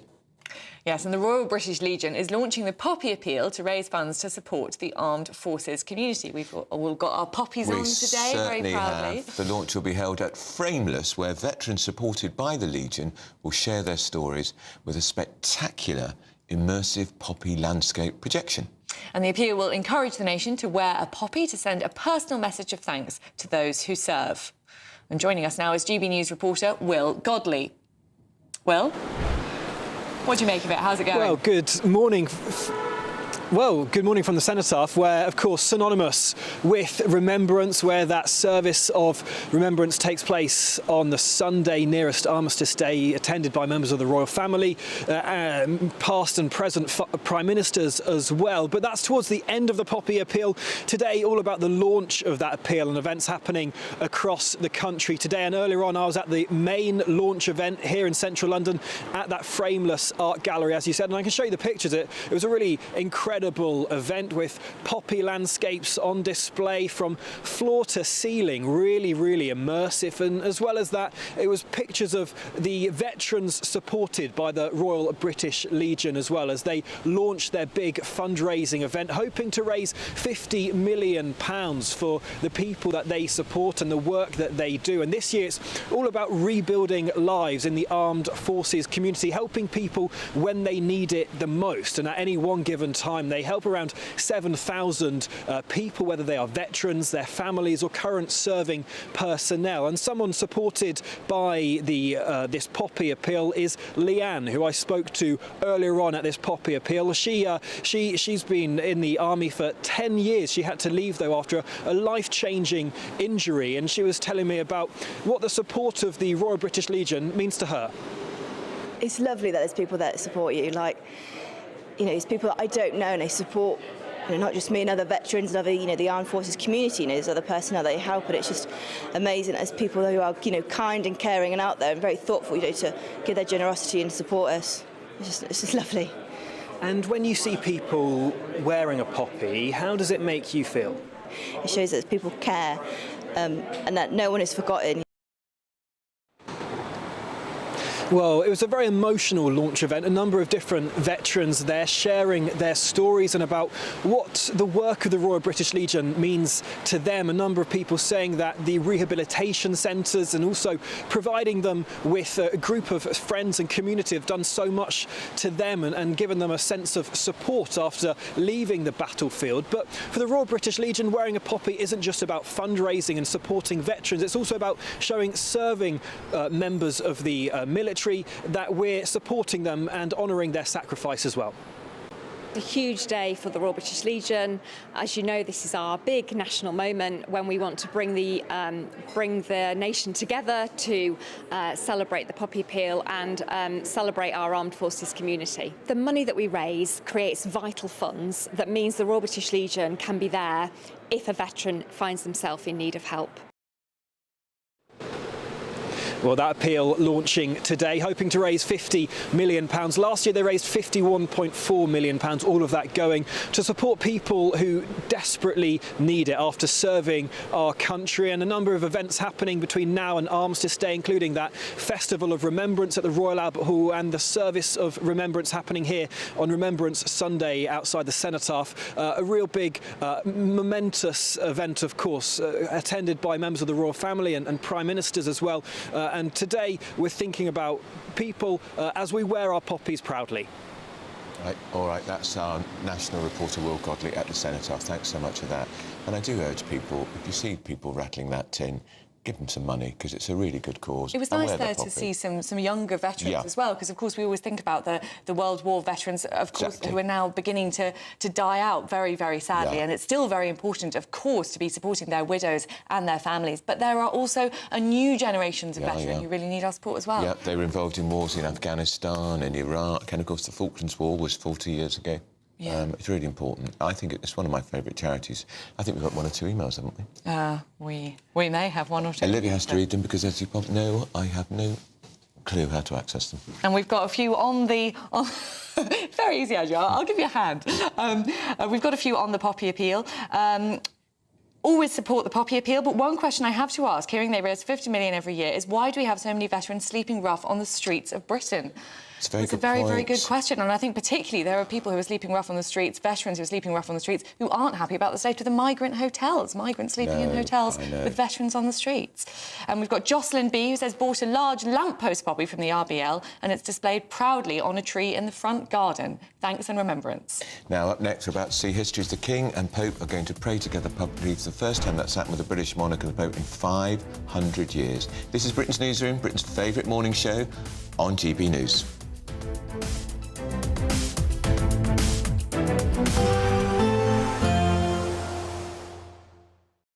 Today, clouds overhead, total zen within.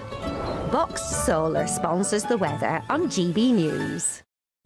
Hello, very good day to you. I'm here with your GB News weather update from the Met Office. Now, Storm Benjamin has pushed in, and whilst it was named by the French Met Service, has nonetheless brought some heavy rain and strong winds to southern parts of the UK, and will continue to do so across eastern areas as we go through today. Rainfall totals are going to build up, could cause some problems, and watch out for gusts reaching perhaps up to 70 miles per hour in some exposed places. Further west, slightly drier but showery bursts of rain across eastern Scotland, much of England and Wales, and towards the far west of Scotland and Northern Ireland as well. Temperatures are going to be around or a little bit below average for the time of year, but when you factor in those strong winds, the cloud and the rain, it's going to feel pretty unpleasant. And as we go into this evening, still some showery bursts of rain, particularly across eastern parts of Scotland. Some of them could be heavy, could even be a bit of thunder mixed in.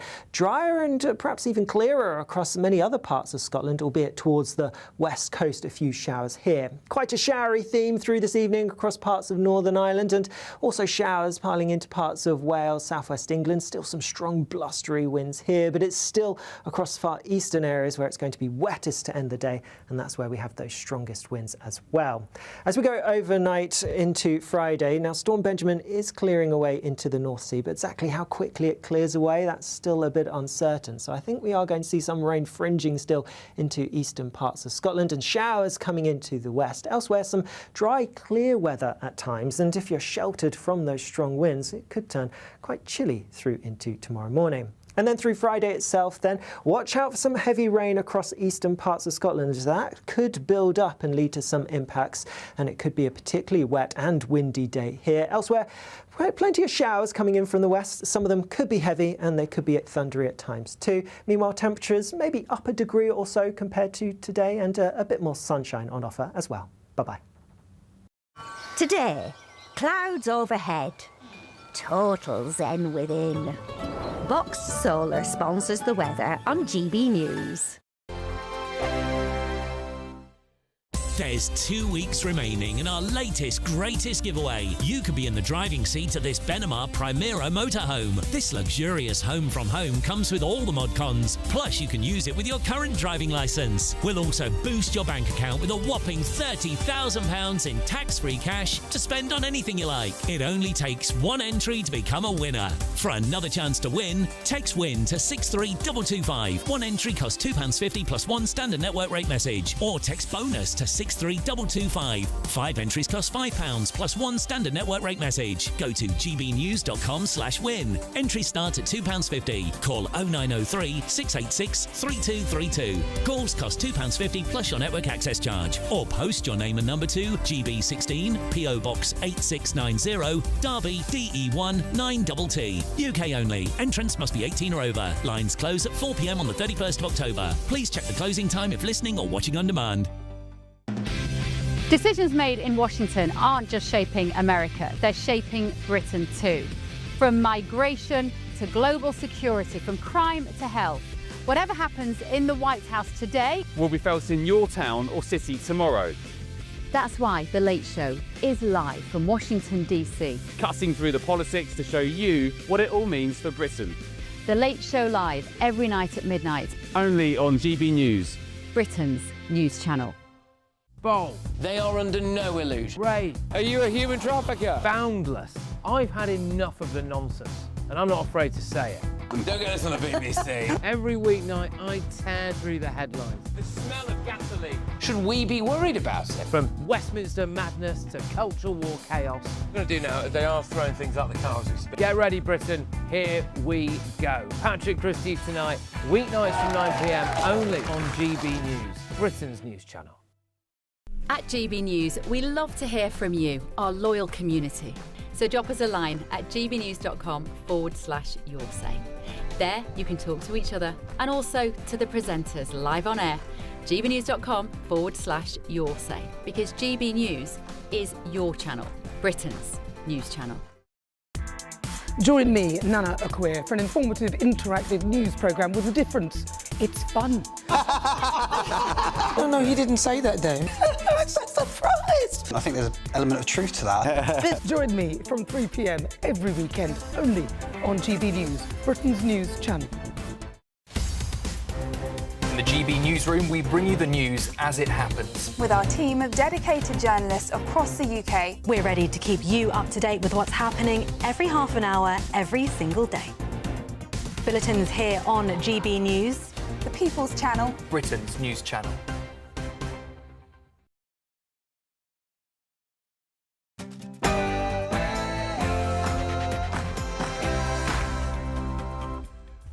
It's 11 o'clock on Thursday, the 23rd of October, live across the UK, Britain's Newsroom with Andrew Pearce and Olivia Utley. And any moment now, the King and Queen will take part in a historic prayer with Pope Leo in a symbolic moment of Christian unity. Breaking news, extraordinary. Tess Daly and Claudia Winkleman are both leaving Strictly Come Dancing at the end of the series. In a joint statement, they say, "We have loved working as a duo and hosting Strictly has been an absolute dream." One in, one out, and one back in again. A deported migrant returns to Britain by small boat as the total number of illegal migrant crossings this year outstrips the whole of last year. Far too many have been able to enter this country and disappear into the black economy. Home Office overhaul. A leaked report reveals a failing, defeatist department riddled with immigration and management problems. Shabana Mahmood, the Home Secretary, promises change. Where have we heard that before? Pressure grows on Safeguarding Minister Jess Phillips to resign over her handling of the grooming gang inquiry. They're our neighbours, our friends, our family. But for some armed forces veterans, the battle continues. Well, this morning the Royal British Legion have launched their Poppy Appeal, encouraging us all to wear it proudly in honour of our veterans.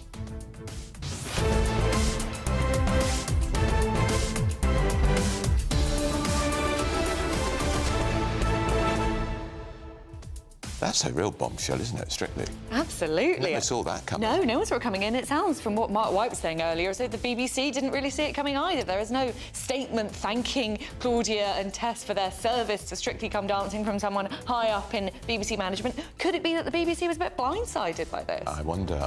And what will it do to viewing figures when they go? Because it is still the most popular TV programme on our television. It is, although numbers are on the decline, and perhaps Claudia Winkleman thinks that with the success of The Traitors, she doesn't need Strictly Come Dancing anymore. It'll be really interesting to see, of course, who the replacements will be. I wonder if there's any gossip about that. Yeah, that's interesting. You're a big Traitors fan, aren't you? I'm a huge Traitors fan. Don't actually watch Strictly, but I do love The Traitors, my guilty pleasure. I've never watched it, actually, but... well, I was snobby about it for quite a long time, and then finally I capitulated and discovered it's actually very, very good. Well, as ever, we want to know what you think. Send your views, post your comments by visiting gbnews.com/yoursay. But first, here's the news with Sam Francis.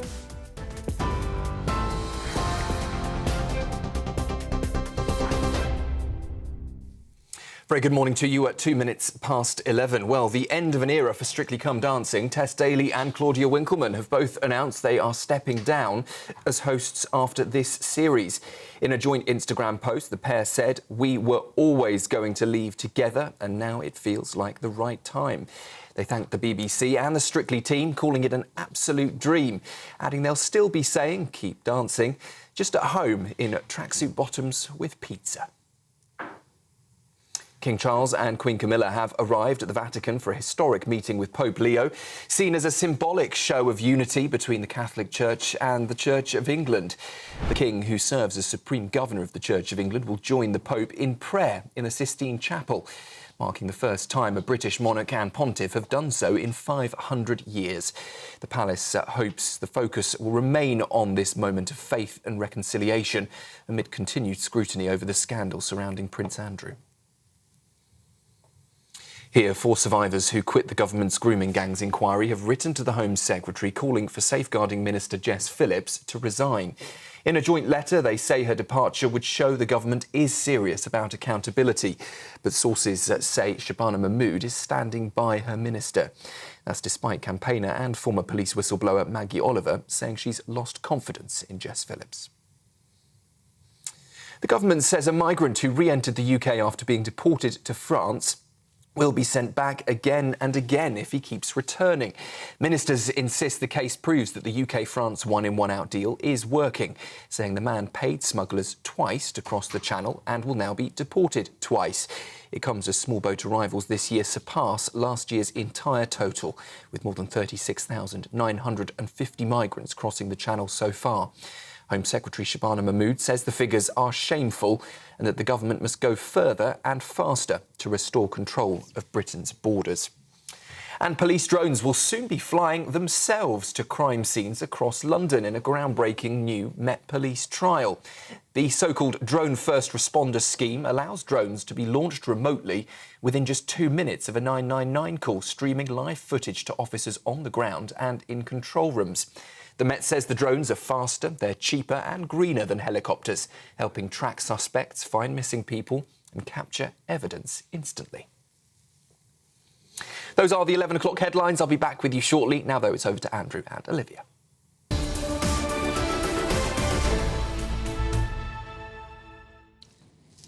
Hello and welcome back. Andrew's just having a cup of tea. We were trying to get a biscuit in that little break. This is Britain's Newsroom, live across the United Kingdom on GB News with Andrew Pearce and me, Olivia Utley, in for Miriam Cates. Well, we're going to take you straight to the Vatican, where shortly history will be made as King Charles will pray with the Pope. This will be the first time a British monarch has prayed with the Pope for 500 years since the Reformation and the formation of the Church of England.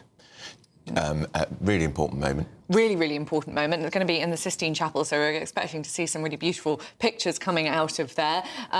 You know, amazing that this king and this pope have managed to achieve this. Must have been a lot of diplomatic hurdles to overcome to get to this point. And the king saw Pope Francis shortly before he died, if you recall. There were still photographs released of it. And he's a great ecumenicist. He believes in all the faiths. And this is a big, big moment. And if you're listening on the radio, we've got images now of the Sistine Chapel, which is stunningly beautiful. Have you been in the Sistine Chapel? I have been in the Sistine Chapel. It is quite an extraordinary place. I wonder, I mean, the King is able to do this. He is the head of the Church of England. Prince William isn't such a religious person as either his father or his grandmother. I wonder if such a meeting as this would be possible with a potential King William. So it's good that it's happened at this very moment. And of course, this is 2 heads of state, because Charles is the King is head of state of Britain. The Pope is head of state of the Vatican. Of the Vatican, that's a very good point. I mean, people forget that. 2 heads of churches and 2 heads of states. Yeah, exactly. Look at those cardinals lining up for it. Exactly. And so we will we're going to be talking at some point to the former Attorney General, Michael Ellis, who is an expert on these constitutional matters. Well, in fact, we can talk to Michael Ellis now. Michael, morning to you. This is, I'm thrilled as a good Roman Catholic boy to see my king and head of the Church of England praying with the Pope. Why is it so significant? Oh, Andrew, it's a really significant moment. Good morning to you and Olivia. Look, as you know, England broke from the Roman Catholic Church in 1534, when King Henry VIII fell out in a dramatic way with Rome over the refusal of the then Pope to grant an annulment to his marriage to Queen Catherine of Aragon. And that led to the Reformation and the dissolution of the monasteries. And so when Buckingham Palace says this is an historic moment with a 500-year precedent, that's what they're referring to. They're actually referring to the last time that, that there was this connection, this break with Rome, with the Roman Catholic Church in 1534. But actually, Andrew, it's interesting to note that with them praying together today, the King and the Pope are probably doing that for the first time for over 1,000 years. In fact, probably about 1,200 years, because there are no records of any British sovereign, British or English king or queen, visiting the Pope before the late Queen did in 1961, until you go all the way back to King Ethelwulf of Wessex, who visited the Vatican in the year 855. Wow. And bearing in mind he stayed there for a year, although we don't have a record of them praying together, we think it's highly likely that the King of Wessex, as he was then, that was the father of King Alfred the Great, did pray with the then Pope. And so this really goes back 1,200 years.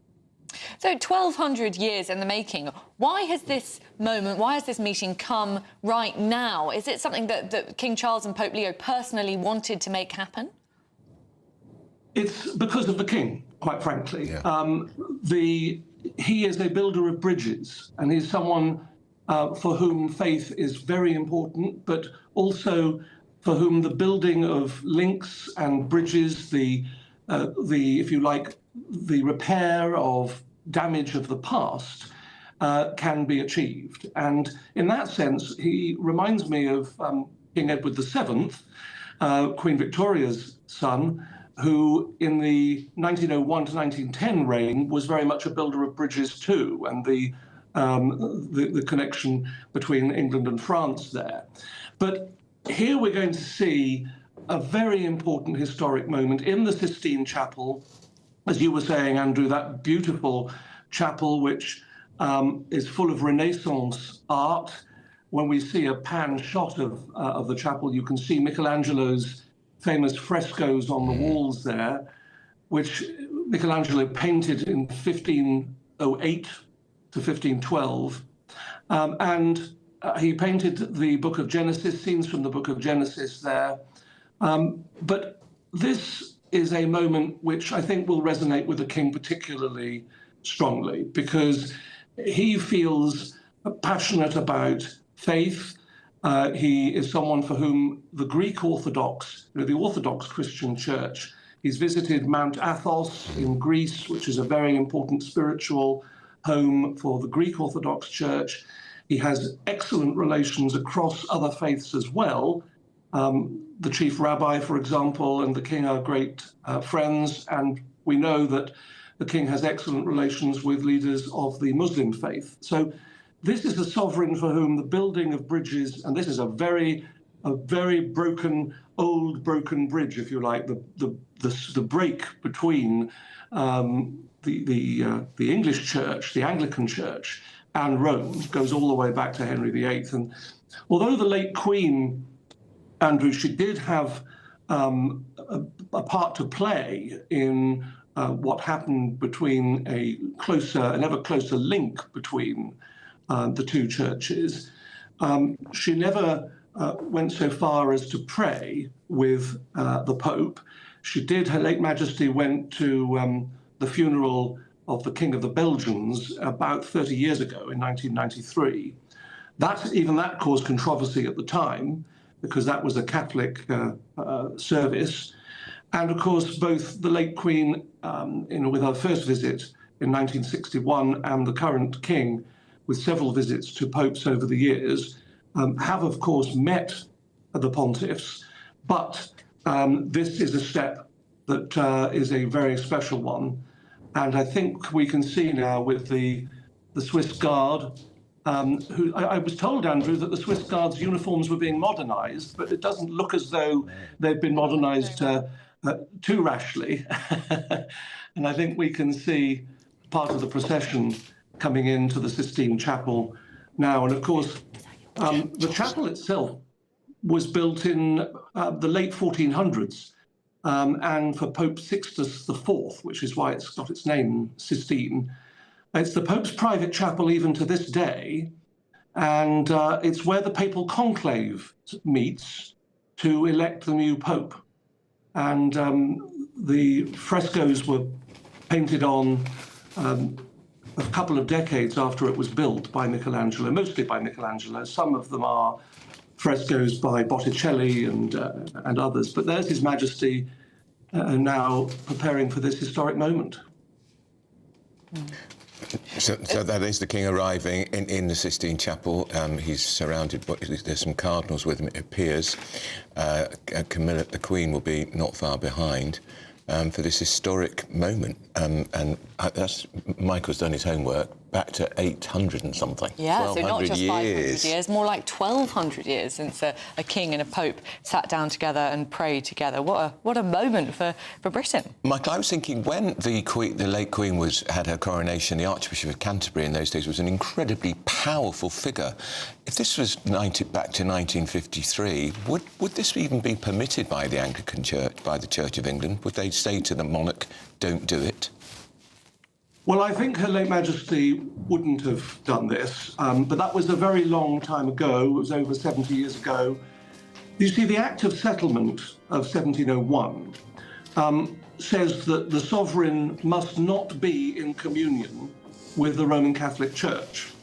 And the late Queen was naturally very cautious about that. It was a very different era, of course, but as I say, Her late Majesty did make gradual steps, small steps towards, if you like, a reconciliation by attending such things as the King of the Belgians' funeral and by visiting Pope John the 23rd in 1961. And the late Queen wore black on that occasion, and I see Queen Camilla is also wearing black, which is traditional for ladies who are meeting the Pope to wear black. An exception is made, there's a royal exception for reigning female sovereigns. So the late Queen, although she wore black in 1961, later wore various colours. But the step when she met Pope John the 23rd in 1961 was very significant. She later, of course, hosted Pope St. John Paul II in 1982 when he visited the United Kingdom. And the late Queen also in 2010 saw Pope Benedict XVI. But all right, Michael, thank you for that. That's the former Attorney General, Michael Ellis. We've got Cameron Walker, our royal correspondent, who's in the Vatican. Cameron, it's all unfolding. History in the making. Yeah, it certainly is, Andrew, a moment of history, the joining of hands between the Catholic Church and the Church of England in celebration of two Christian churches joining together in this special historic service. I can also tell you that the children of the choir of His Majesty's Chapel Royal and the choir of St George's Chapel, Windsor, have accompanied the King to the Vatican and will perform inside the Sistine Chapel, accompanied by the Sistine Chapel choir, and they're just about to take their seats. His Majesty the King and Queen, you're watching live pictures from the Sistine Chapel for those of you watching on television. Pope Leo and the Archbishop of York will also be sat very close to their Majesties. We can just see a shot there of Sir Clive Alderton, the King's Principal Private Secretary, Yvette Cooper, the Foreign Secretary as well, who clearly accompanies the King on every state visit. And this is, of course, a state visit to the Holy See, the government, really, of the Vatican. The Chapel Royal and St George's choirs will sing Thomas Tallis's If Ye Love Me. The choir of the Sistine Chapel and lay clerks from Windsor will sing two psalms together, and the service will include an introduction by Pope Leo and the Archbishop of York and a reading from the letter to the Romans by the Foreign Secretary Yvette Cooper. So we will, of course, pause to listen to those addresses inside the Sistine Chapel. But, of course, the historic moment which really will form part of King Charles's legacy is going to be when we see together the Pope as head of the Roman Catholic Church and King Charles as Supreme Governor of the Church of England praying together. And as Michael Ellis says, it's been 1,200 years perhaps since a English king did that, but it's certainly 500 years since the Reformation, where King Henry VIII dramatically cut ties with the Roman Catholic Church, declared himself Supreme Governor of the Church of England, which led to centuries of distrust. And then slowly but surely, under the reign of Queen Elizabeth II, that trust is starting to distrust is starting to erode, and the two churches are starting to join together. And it all really fits in to the King's mission of promoting interfaith harmony and interfaith dialogue. But Church of England sources very keen to stress to me that this does not in any way alter the King's constitutional role as Supreme Governor of the Church of England. It is purely kind of showing an acknowledgement of the Roman Catholic Church and perhaps a union of friendship. And as the King's spokesperson told me last night, this really is going to be a landmark moment. Very much, Cameron, and we'll stay with us, but we're going to bring in our panel, Andy Williams and Carol Malone. Now, the King is a man of deep faith, as his mother was before him. Prince William has said that he doesn't really share that faith. He's a spiritual person, but he doesn't share that interest in the Church of England. What's the future of that relationship between the monarch and the Church of England? It's interesting, Olivia, because Charles has always had a long-standing interest in other faiths, always. I mean, for decades, he's a big supporter of Islam. And he said not too very long ago that we should have a better understanding of Muslims and Islam. He's also a supporter of the Eastern Orthodox Christian Church as well. So this is him taking that role even farther, and that, I think it's him making a bit of a statement, maybe in response to what Wills has said. He thinks faith is very important, and he thinks that he's advocated for being a protector of the faith as well as his role as defender of the faith.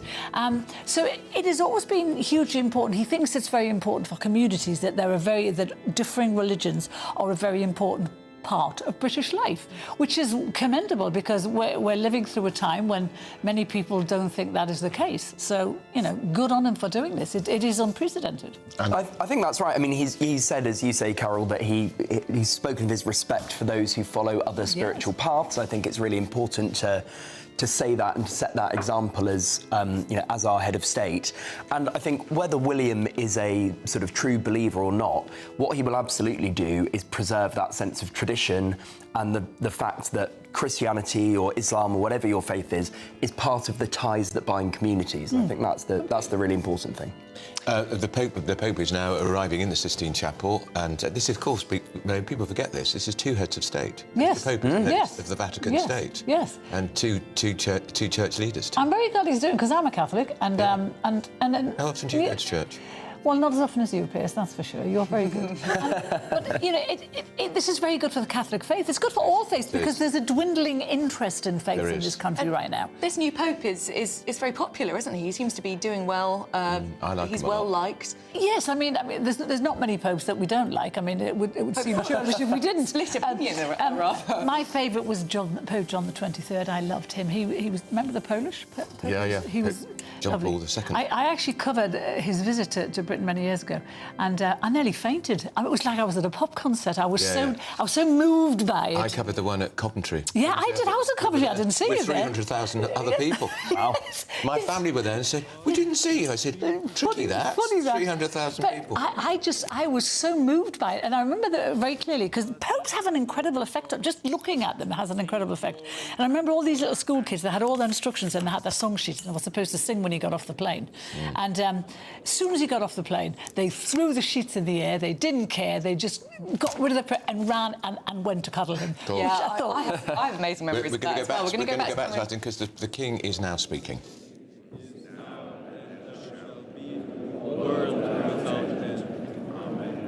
I'm not sure if the King is speaking or Cameron is speaking to us.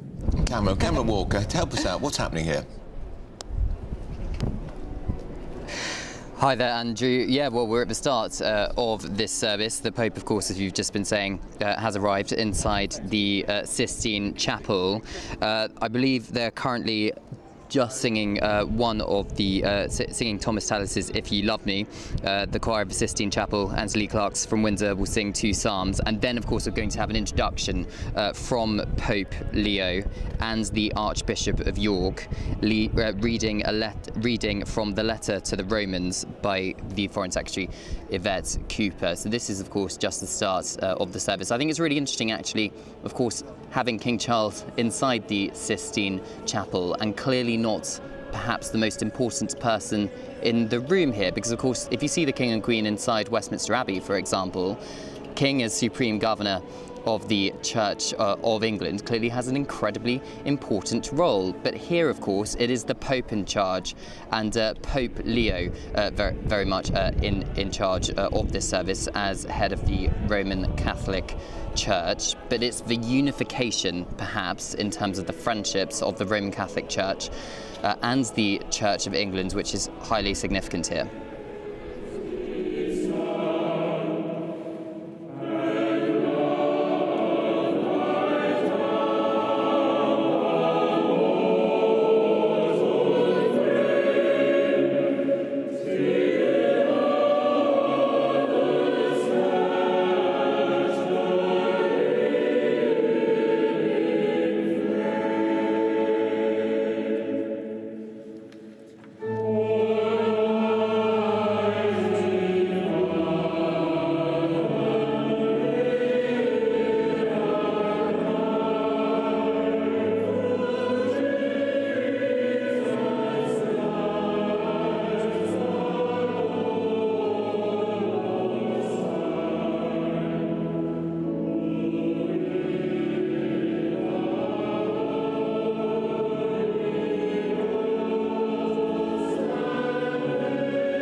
The hymn is over. I think with Cameron Walker, the praying is about to begin. It certainly is, Andrew, and I think at this point it's probably worth reminding our viewers and listeners what the King's spokesperson said last night about this historic moment. And he said, at times of such global challenge, it has seldom been more important for Christian communities around the world to unite in faith and in fellowship with our partners. This provides a bulwark against those promoting conflict, division and tyranny, and supports our work together in harmony to protect nature, God's creation. These are, of course, the issues that directly impact lives and livelihoods in Britain and around the world, not just today, but for generations to come. And of course, as Supreme Governor of the Church of England, the King is proud that this week's state visit to the Vatican stands as a symbol and a celebration of how far we have come on that unifying journey. And this, perhaps, what we are seeing now play out in the Sistine Chapel, with the unification, perhaps, of the Roman Catholic Church, the Church of England, with the choirs of the Chapel Royal, His Majesty's Chapel Royal and St George's Chapel, Windsor, singing together with the Sistine Chapel Choir, forms part of that symbolism, because this really is 500 years in the making, since King Henry VIII dramatically cut ties with the Roman Catholic Church, and perhaps bringing the two churches together in a moment of friendship at this special service ahead of us seeing the King and Pope Leo pray publicly together, which really will be, I think, an image that's certainly going to be one for the history books and certainly will form part of King Charles's legacy. Beautiful singing there, and some of the children there are choristers, must be very young. Imagine being their parents, you'd be very proud indeed. Carol, I just want to pick up on something you were saying there, bring in what Cameron said about the King wanting to bring together religions, and he has a particular interest in bringing together Judaism and Islam, maybe first. He has always been interested in both of those religions, which is kind of very opposite at this time when both of those faiths seem to be very much at odds with each other.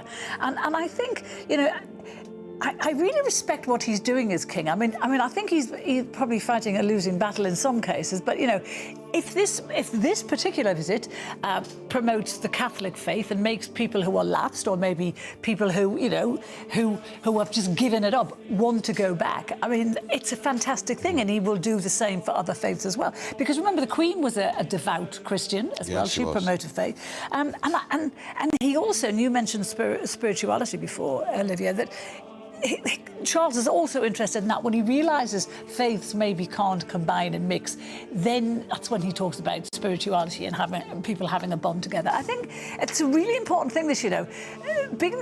Having the job as king, there are many, many facets to that job. Yeah. And this is a particularly important one, I think, and it is about bringing people together. Yeah, what Michael Ellis was saying about building bridges. Maybe the king is exactly the sort of person we need if he can bring together the Church of England and the Catholic Church after 500 years. Well, maybe he can bring together. And also the other two religions we mentioned, especially at this particular time, it would be good if he as king came out. And I don't know what he would say, but he's a clever man. He could make it he could make it okay. And I think what he would have to say would be important, and people would listen. It does feel, Andy, doesn't it, as though the king has managed to carve out a bit of a path for himself. After the reign of his mother, he had such huge shoes to fill, and as an older man, people thought perhaps he wouldn't be reigning for that long, and it might be a bit difficult. He might become a footnote in the history books, but something like this puts paid to that, doesn't it? Well, he's not a stupid man, and I think he knows he can't emulate the Queen. Nobody's ever going to be the Queen. He's not going to be on the throne for as long as she is, and he won't have the same impact. But what he can do is do things his way. I think he's been smart about picking 2 or 3 sort of issues or areas that he wants to advance and make an impact on. He clearly is very conscious that he has to be careful how he treads in terms of being too political, and he's been accused in the past of interfering in politics. I mean, he has interfered in politics, there's no doubt about it. But I think he's sort of stepped back from that, recognising that that's not part of his role. I'm sure that quietly, when he has his audience with the Prime Minister every Wednesday, I believe it is, I'm sure they have some interesting conversations, and I expect sometimes they're quite robust. But, you know, I'm sure Keir Starmer values his counsel. I should remind people, because the Prime Minister is an atheist, of course. I think he's probably one of the first atheists we've ever had in Number 10. Well, although, interestingly, he recently said for the first time that he sort of seems to have changed his tune on that, which I thought was maybe surprising. He is praying, because he should be praying for the mess he's made to the country. Yeah. Let's go back to the former Attorney General, Sir Michael Ellis. So, Michael, you were telling us, weren't you, that it's not just 500 years of history we're talking about here, we're going back 1,200 years, because it was King Ethelwulf, if I pronounce that correctly, who we think was the last British king, or English king as he would have been then, to have prayed with a Pope in the Vatican. That's right, Andrew, and that was actually before England existed as a unified country. He was King of Wessex at the time. He was the father of Alfred the Great. We know he spent a year in the year 855 at the Vatican, so we think it's highly probable, as he was visiting the Pope at the time, that he prayed together. That's the last time on record, so 1,170 years ago, that both an English sovereign and the Pope have prayed together. And I believe the theme of today's prayers is a creation theme, which respects, of course, the King's interest in the environment and in natural things. And I think that has been obviously done out of respect for the King. These are two sovereigns, if you like, as was alluded to earlier. It was only until the 1960s that the Pope had a crown. They don't wear them anymore, but they had a triple crown. And it's a reminder that popes are sovereigns as well as kings, queens, and emperors. But here we have two people who are heads of their respective churches, because, of course, the king is supreme governor of the Church of England. And this has not happened in all that time. But it's very worthwhile to note that up there by the altar is also the Archbishop of York, who, because we currently don't have an Archbishop of Canterbury, although the Archbishop has been selected, she does not start until January. So the Archbishop of York is currently the head cleric in the Church of England. And also there, who's travelled with the King, I believe, is the Cardinal Archbishop of Westminster, who is the leading church figure in the United Kingdom for the Roman Catholic Church. So this is definitely bringing people together, as we've been saying, as your guests have been saying, about the King's interest and wish to do that in many different ways, and not just in the religious sphere. Of course, we've heard recently President Zelensky of Ukraine speaking very highly of the King, and President Trump of the United States has done so also. It's clear when he visits countries and he speaks in their parliaments, he's spoken in German, he's spoken in French, spoken in Italian. He is a master diplomat and a great bridge builder for this country. This is an example of that. And we can see, of course, with the Anglican choir of St. George's Chapel, who I think Carol was mentioning earlier, the young choristers there. It's interesting to note that that choir, Andrew and Olivia, was formed before the Sistine Chapel was built. The choir has been going since 1348. So it has 23 young choristers and 12 lay clerks. Well, thank you very much, Michael Ellis. And we're going to bring in Cameron Walker again. Cameron, I mean, it's a bit odd, really, isn't it, that there is no Archbishop of Canterbury there today. The last Archbishop resigned, was it November 2024? We're now October 2025. We have had an Archbishop's elected, but she's not going to start until January. I wonder how the King feels about that. It doesn't look quite right, him being there without the Archbishop of Canterbury.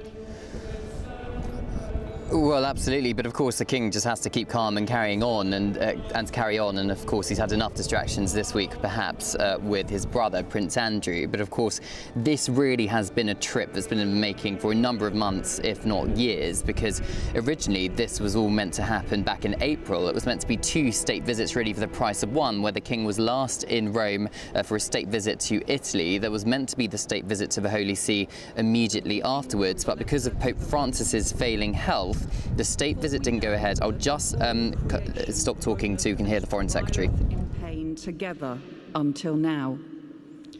And not only they, but ourselves also, which have the first fruits of the Spirit, even we ourselves, groan within ourselves, waiting for the adoption, to wit, the redemption of our body. For we are saved by hope.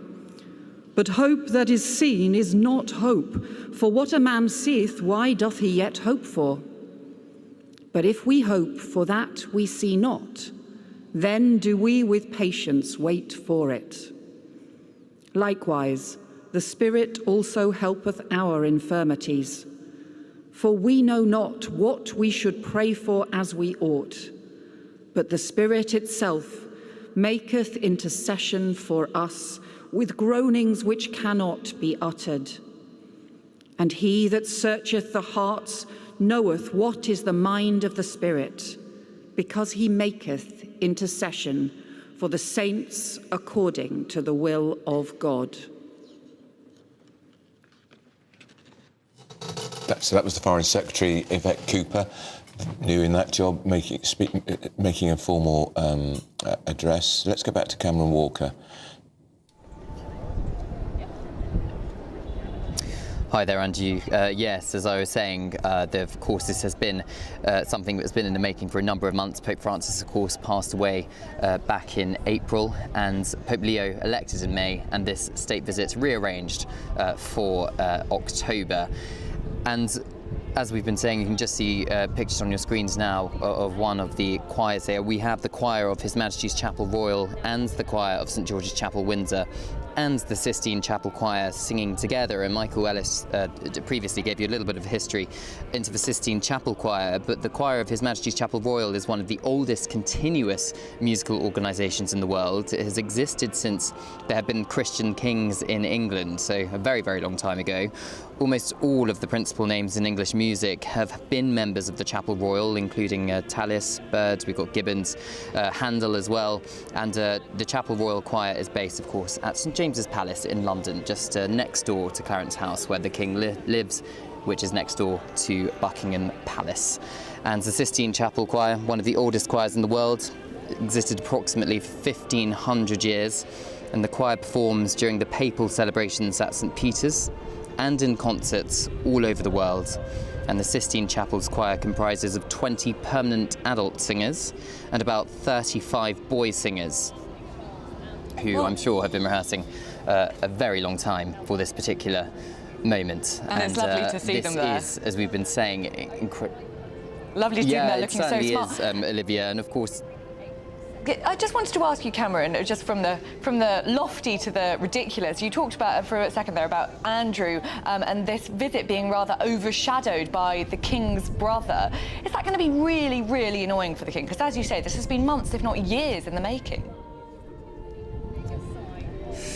Well, of course, King Charles was born into this role, into this world, and I think he's probably had quite a lot of distractions from his official work over the years, and notably, of course, Prince Andrew, but we've had the Duke of Sussex as well, and we've had previous scandals through the decades. So in terms of is this one going to faze him more than the others, I would suggest not. I think he would probably see it more of an inconvenience and a bit annoying that the work which he clearly sees as incredibly important, that the two churches are being friendly once again, is being overshadowed. It's less on the front pages, I think, perhaps this morning. There is less commentary around Prince Andrew over the last 24 hours or so.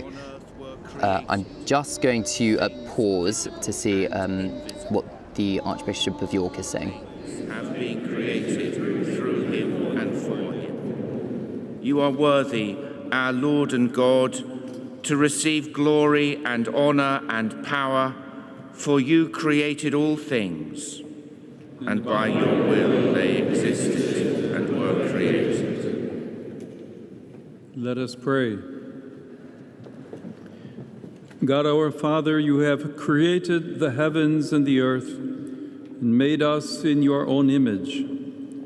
Teach us to see your hand in all your works and your likeness in all your children, through Christ our Lord.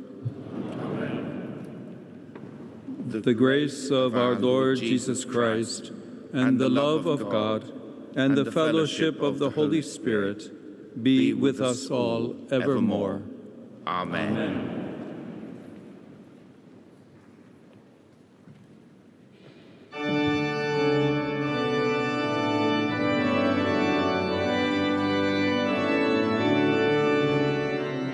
So that was the Pope. We've heard Stephen Cotter is the Archbishop of York, the most senior cleric currently in the Church of England until the enthronement of the Archbishop of Canterbury, Dame Sarah Mullally, in January. And now, if you're listening on the radio, the Pope and the King are walking together in the Sistine Chapel. So I think we are coming to that really historic moment between the pair of them, which is going to hopefully put to bed 500 years of acrimony between the Catholic Church and the Church of England. Yeah. Cameron, there's been an exchange of honours. Yes, there's been an exchange of honours. Charles has accepted the honour as papal confractor of St Paul's, and in turn, Charles has offered Pope Leo the confractor of St George's Chapel in Windsor. And confraternity comes from the Latin for brother. What it means is they're now joined as brothers, as fellow associates. So yes, so they're respecting and honouring each other, and they now have this. Charles is now in the Catholic Church. A fellow of it almost, you know, a brother of the Catholic Church. It's rather nice. It's rather lovely, It's rather nice. I think it's rather nice, Andy, don't you? Yeah, I think all of this symbolism matters. You can dismiss it as a bit silly or meaningless, but it does matter, and it's just about showing that there's mutual respect and that there are ties that bind.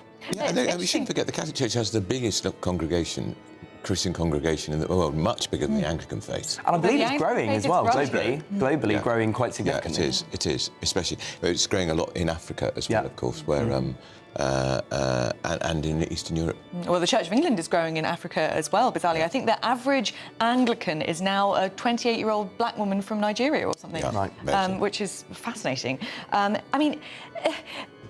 It's very interesting, this, isn't it? Because, I mean, the King, he's such a big bridge builder. The Pope is American. I forgot for a second until he started speaking. Because he worked in South America first for language years. is English. Yeah, exactly. Yeah, exactly. and people said when he was, during that conclave, when he was chosen as Pope, people said it would be a good thing to have a native English speaker as a Pope for the first time in a really, really long time. And I wonder if that kind of helps bind the two of them together. They share a common language. Maybe. I mean, perhaps I find it slightly disconcerting hearing the Pope speak English, but particularly with an American accent. Yeah, it's not what you imagine. Perhaps. I mean, there's obviously that famous expression that Britain and America are two countries divided by a common language, and certainly there's a huge amount of, as someone who works for an American company, there's a huge amount of truth in that. But perhaps it does. I don't know. I mean, it'd be really interesting to know.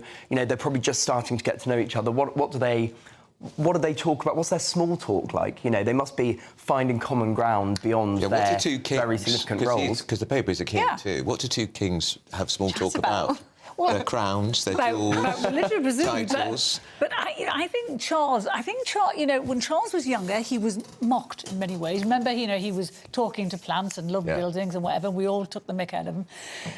Excuse me, but I think in later life he's come into his own. We look at him now. He's a wise man. Yes, he is. And he's very wise in understanding the importance of religion, especially right now. His father, of course, was well read about all the religions of faith. Prince Philip was incredibly well read and was always buried in a book. And Charles exactly the same. He's always been fascinated by Islam. Always. Yeah, and of course he used to go to Mount Athos, which is one of the holiest places in the Orthodox Church. He used to go for retreats there. And we're just, if you're listening, we're getting these fantastic images of the Sistine Chapel, which is epic. It is stunning. Have you been to it, Malone? Do you know, I've got a story about that. I actually was on a holiday in Rome a few years ago, and I spent a long time on a sunbed, and I was right next to the chapel. And on my last day on holiday, I thought, OK, I've got to go to the Vatican. So I ran with my husband, you know, we got to and they were closing it early. And I said to the two guards, big burly guards, I said, I'm a Catholic. He went, everyone's a Catholic, go. And I never got in. I never saw it. I've been there for a week. I know, I don't. You better go back there. God forgive you. Let's go back to Sir Michael Ellis. Michael, I mean, it's an extraordinary moment has just happened. It really has. And, you know, it's interesting to note that going all the way back to Saxon kings of England, they used to pay for the upkeep of the tomb of St. Paul of Tarsus. And that carried on right up until the Reformation with Henry VIII. And now, a little bit later today, the Pope is going to give a gift to the king, and the gift will be a chair, a chair that has been specially made, which will have the king's crest on it and cipher, apparently. We haven't seen it yet. But it's going to be used by all of his successors of kings of England, and it will have on it, we're told, a Latin tag, which means that they may be one. And I think it's very interesting that the gift, which will have that Latin tag, is designed to indicate, if you like, the connection between the Anglican Church and the Roman Catholic Church, because that's going to happen, and that chair will then be kept in the basilica that was founded by Constantine I over the tomb of St. Paul, and it will be kept there in perpetuity. So it's going to happen later on this afternoon. But the historic resonance of this is, as we've been saying, particularly great.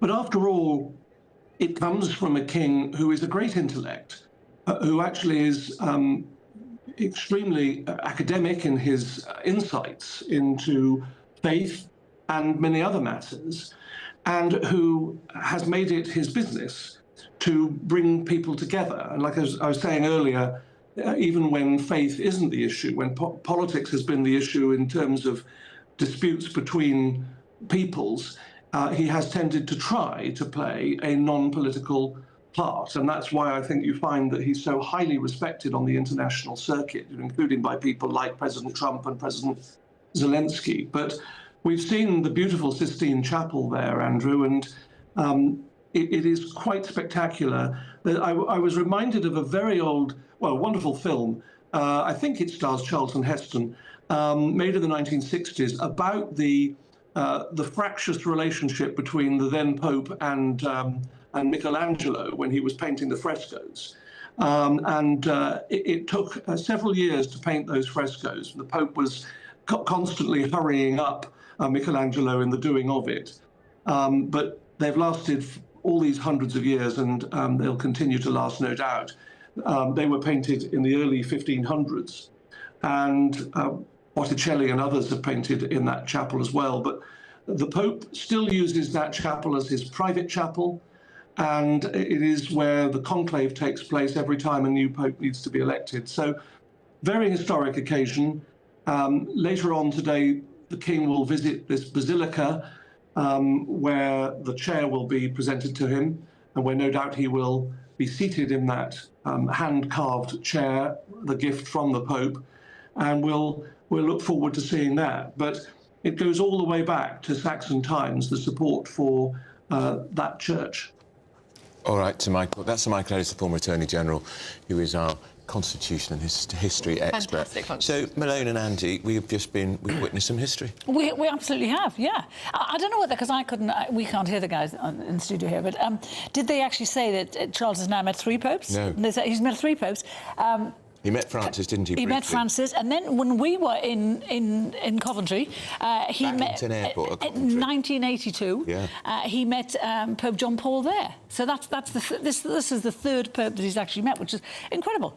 And remember that visit that we covered was the first one ever to the UK by a reigning Pope, and that's why it was so special. Yeah. I mean, it was. And he was also. I remember that. I was at school. You must have been a child, Olivia. You must have been in the primary. He was also an incredibly charismatic Pope. John Paul II, yeah. the Pope. Do you know when popes, when they send their orders through, and you probably remember this, we all got the list of what they were going to have for lunch and whatever, and what he had ordered was a pint of beer and a sandwich, and I loved him for that. Brilliant. He was brilliant. And of course, he was seen as a great champion of coming out of communism in Eastern Europe, because he came from Poland and he'd lived under the yoke of communism, and he was hugely important. But he had a way with people that I don't think many popes since have had. Yeah, Not many people had, especially with children as well. I mean, children just, as I say, when they flocked around him on this plane, they were literally at his feet and hanging onto his robe. They didn't really know who he was, because they're kids. He looked so natural with babies as well. Yes.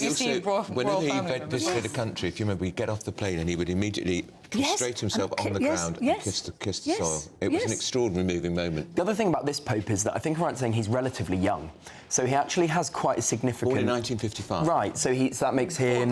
70. He's not even 70. I think he's 69. Okay. Yeah. So I think the last few popes have been quite a bit older when they were elected, so he should, in theory, have quite a bit of time to make some impact.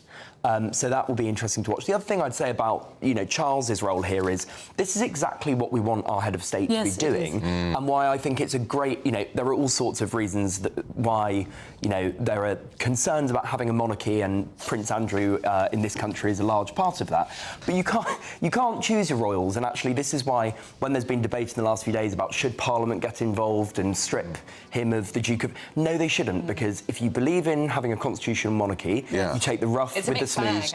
That's how it works. And you can't imagine Keir Starmer here with the Pope. When you strip one title from one royal, then in 5 years' time a more Republican Parliament comes after another royal and strips them. But I think and the hereditary principle is destroyed. And then that turns into a basic... That's exactly right. You have to feel sorry for Charles at the minute, because I think he's doing sterling work apart from this as king, and as are Will and Kate, and it has all been overshadowed in recent weeks by the idiot Andrew. And that's why he has to have these titles set with, because I think the monarchy, as you've just done, is very important for this country.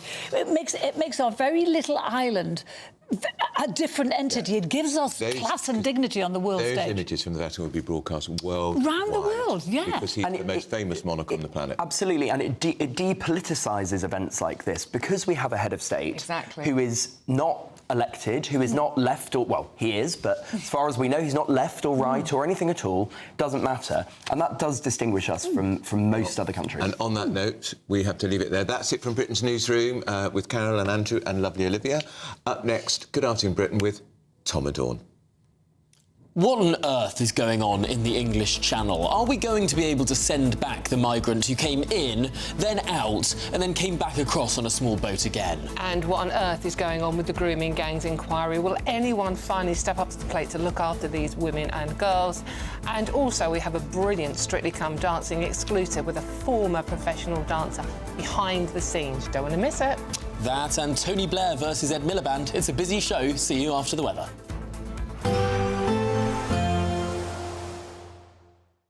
Expect warm spells with the odd rude interruption.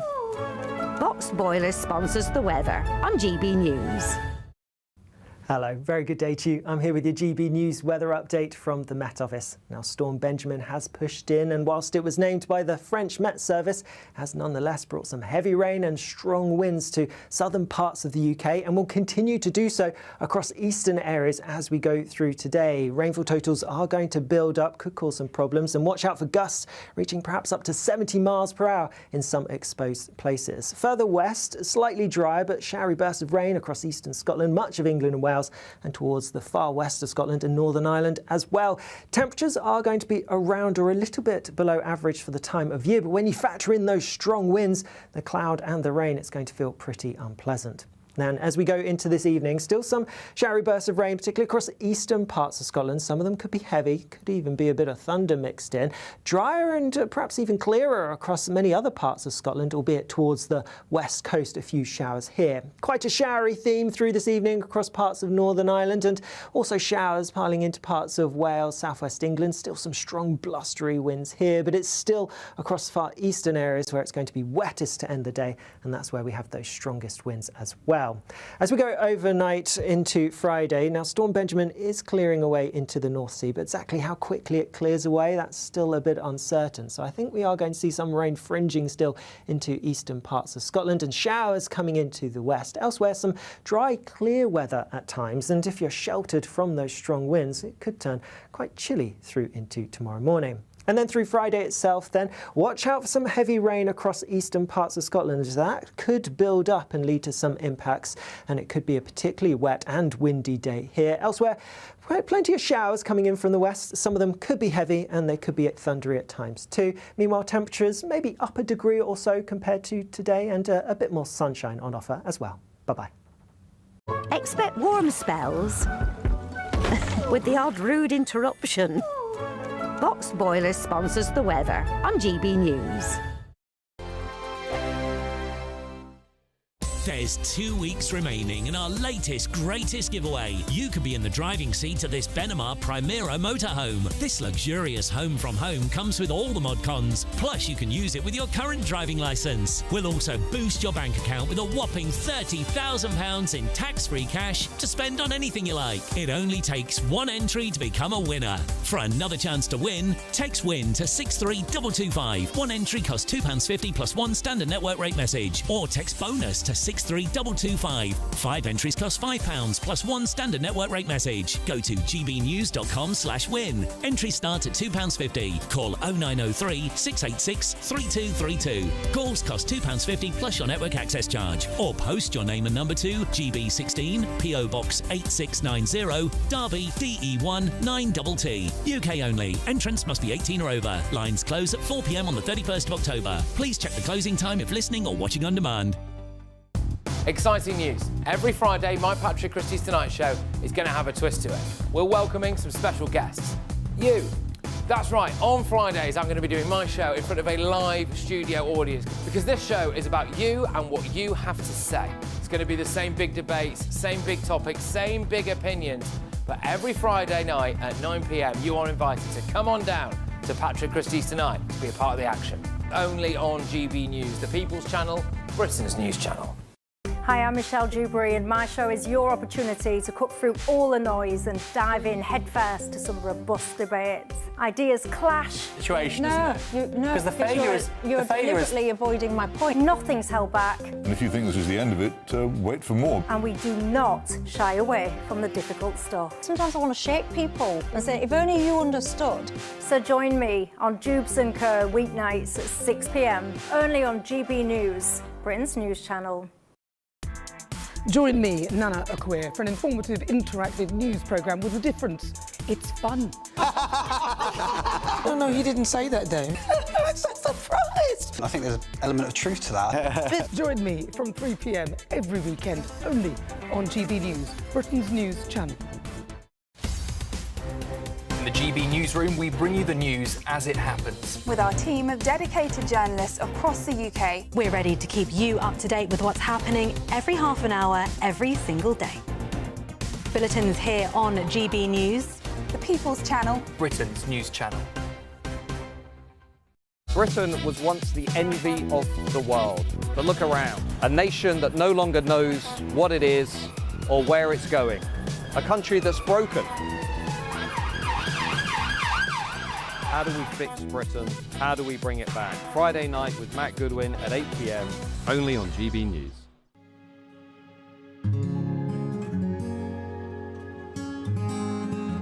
I think for far too long in this country, millions of people felt as though they weren't represented at all by the establishment media. GB News was needed because there literally was no other voice. Everyone was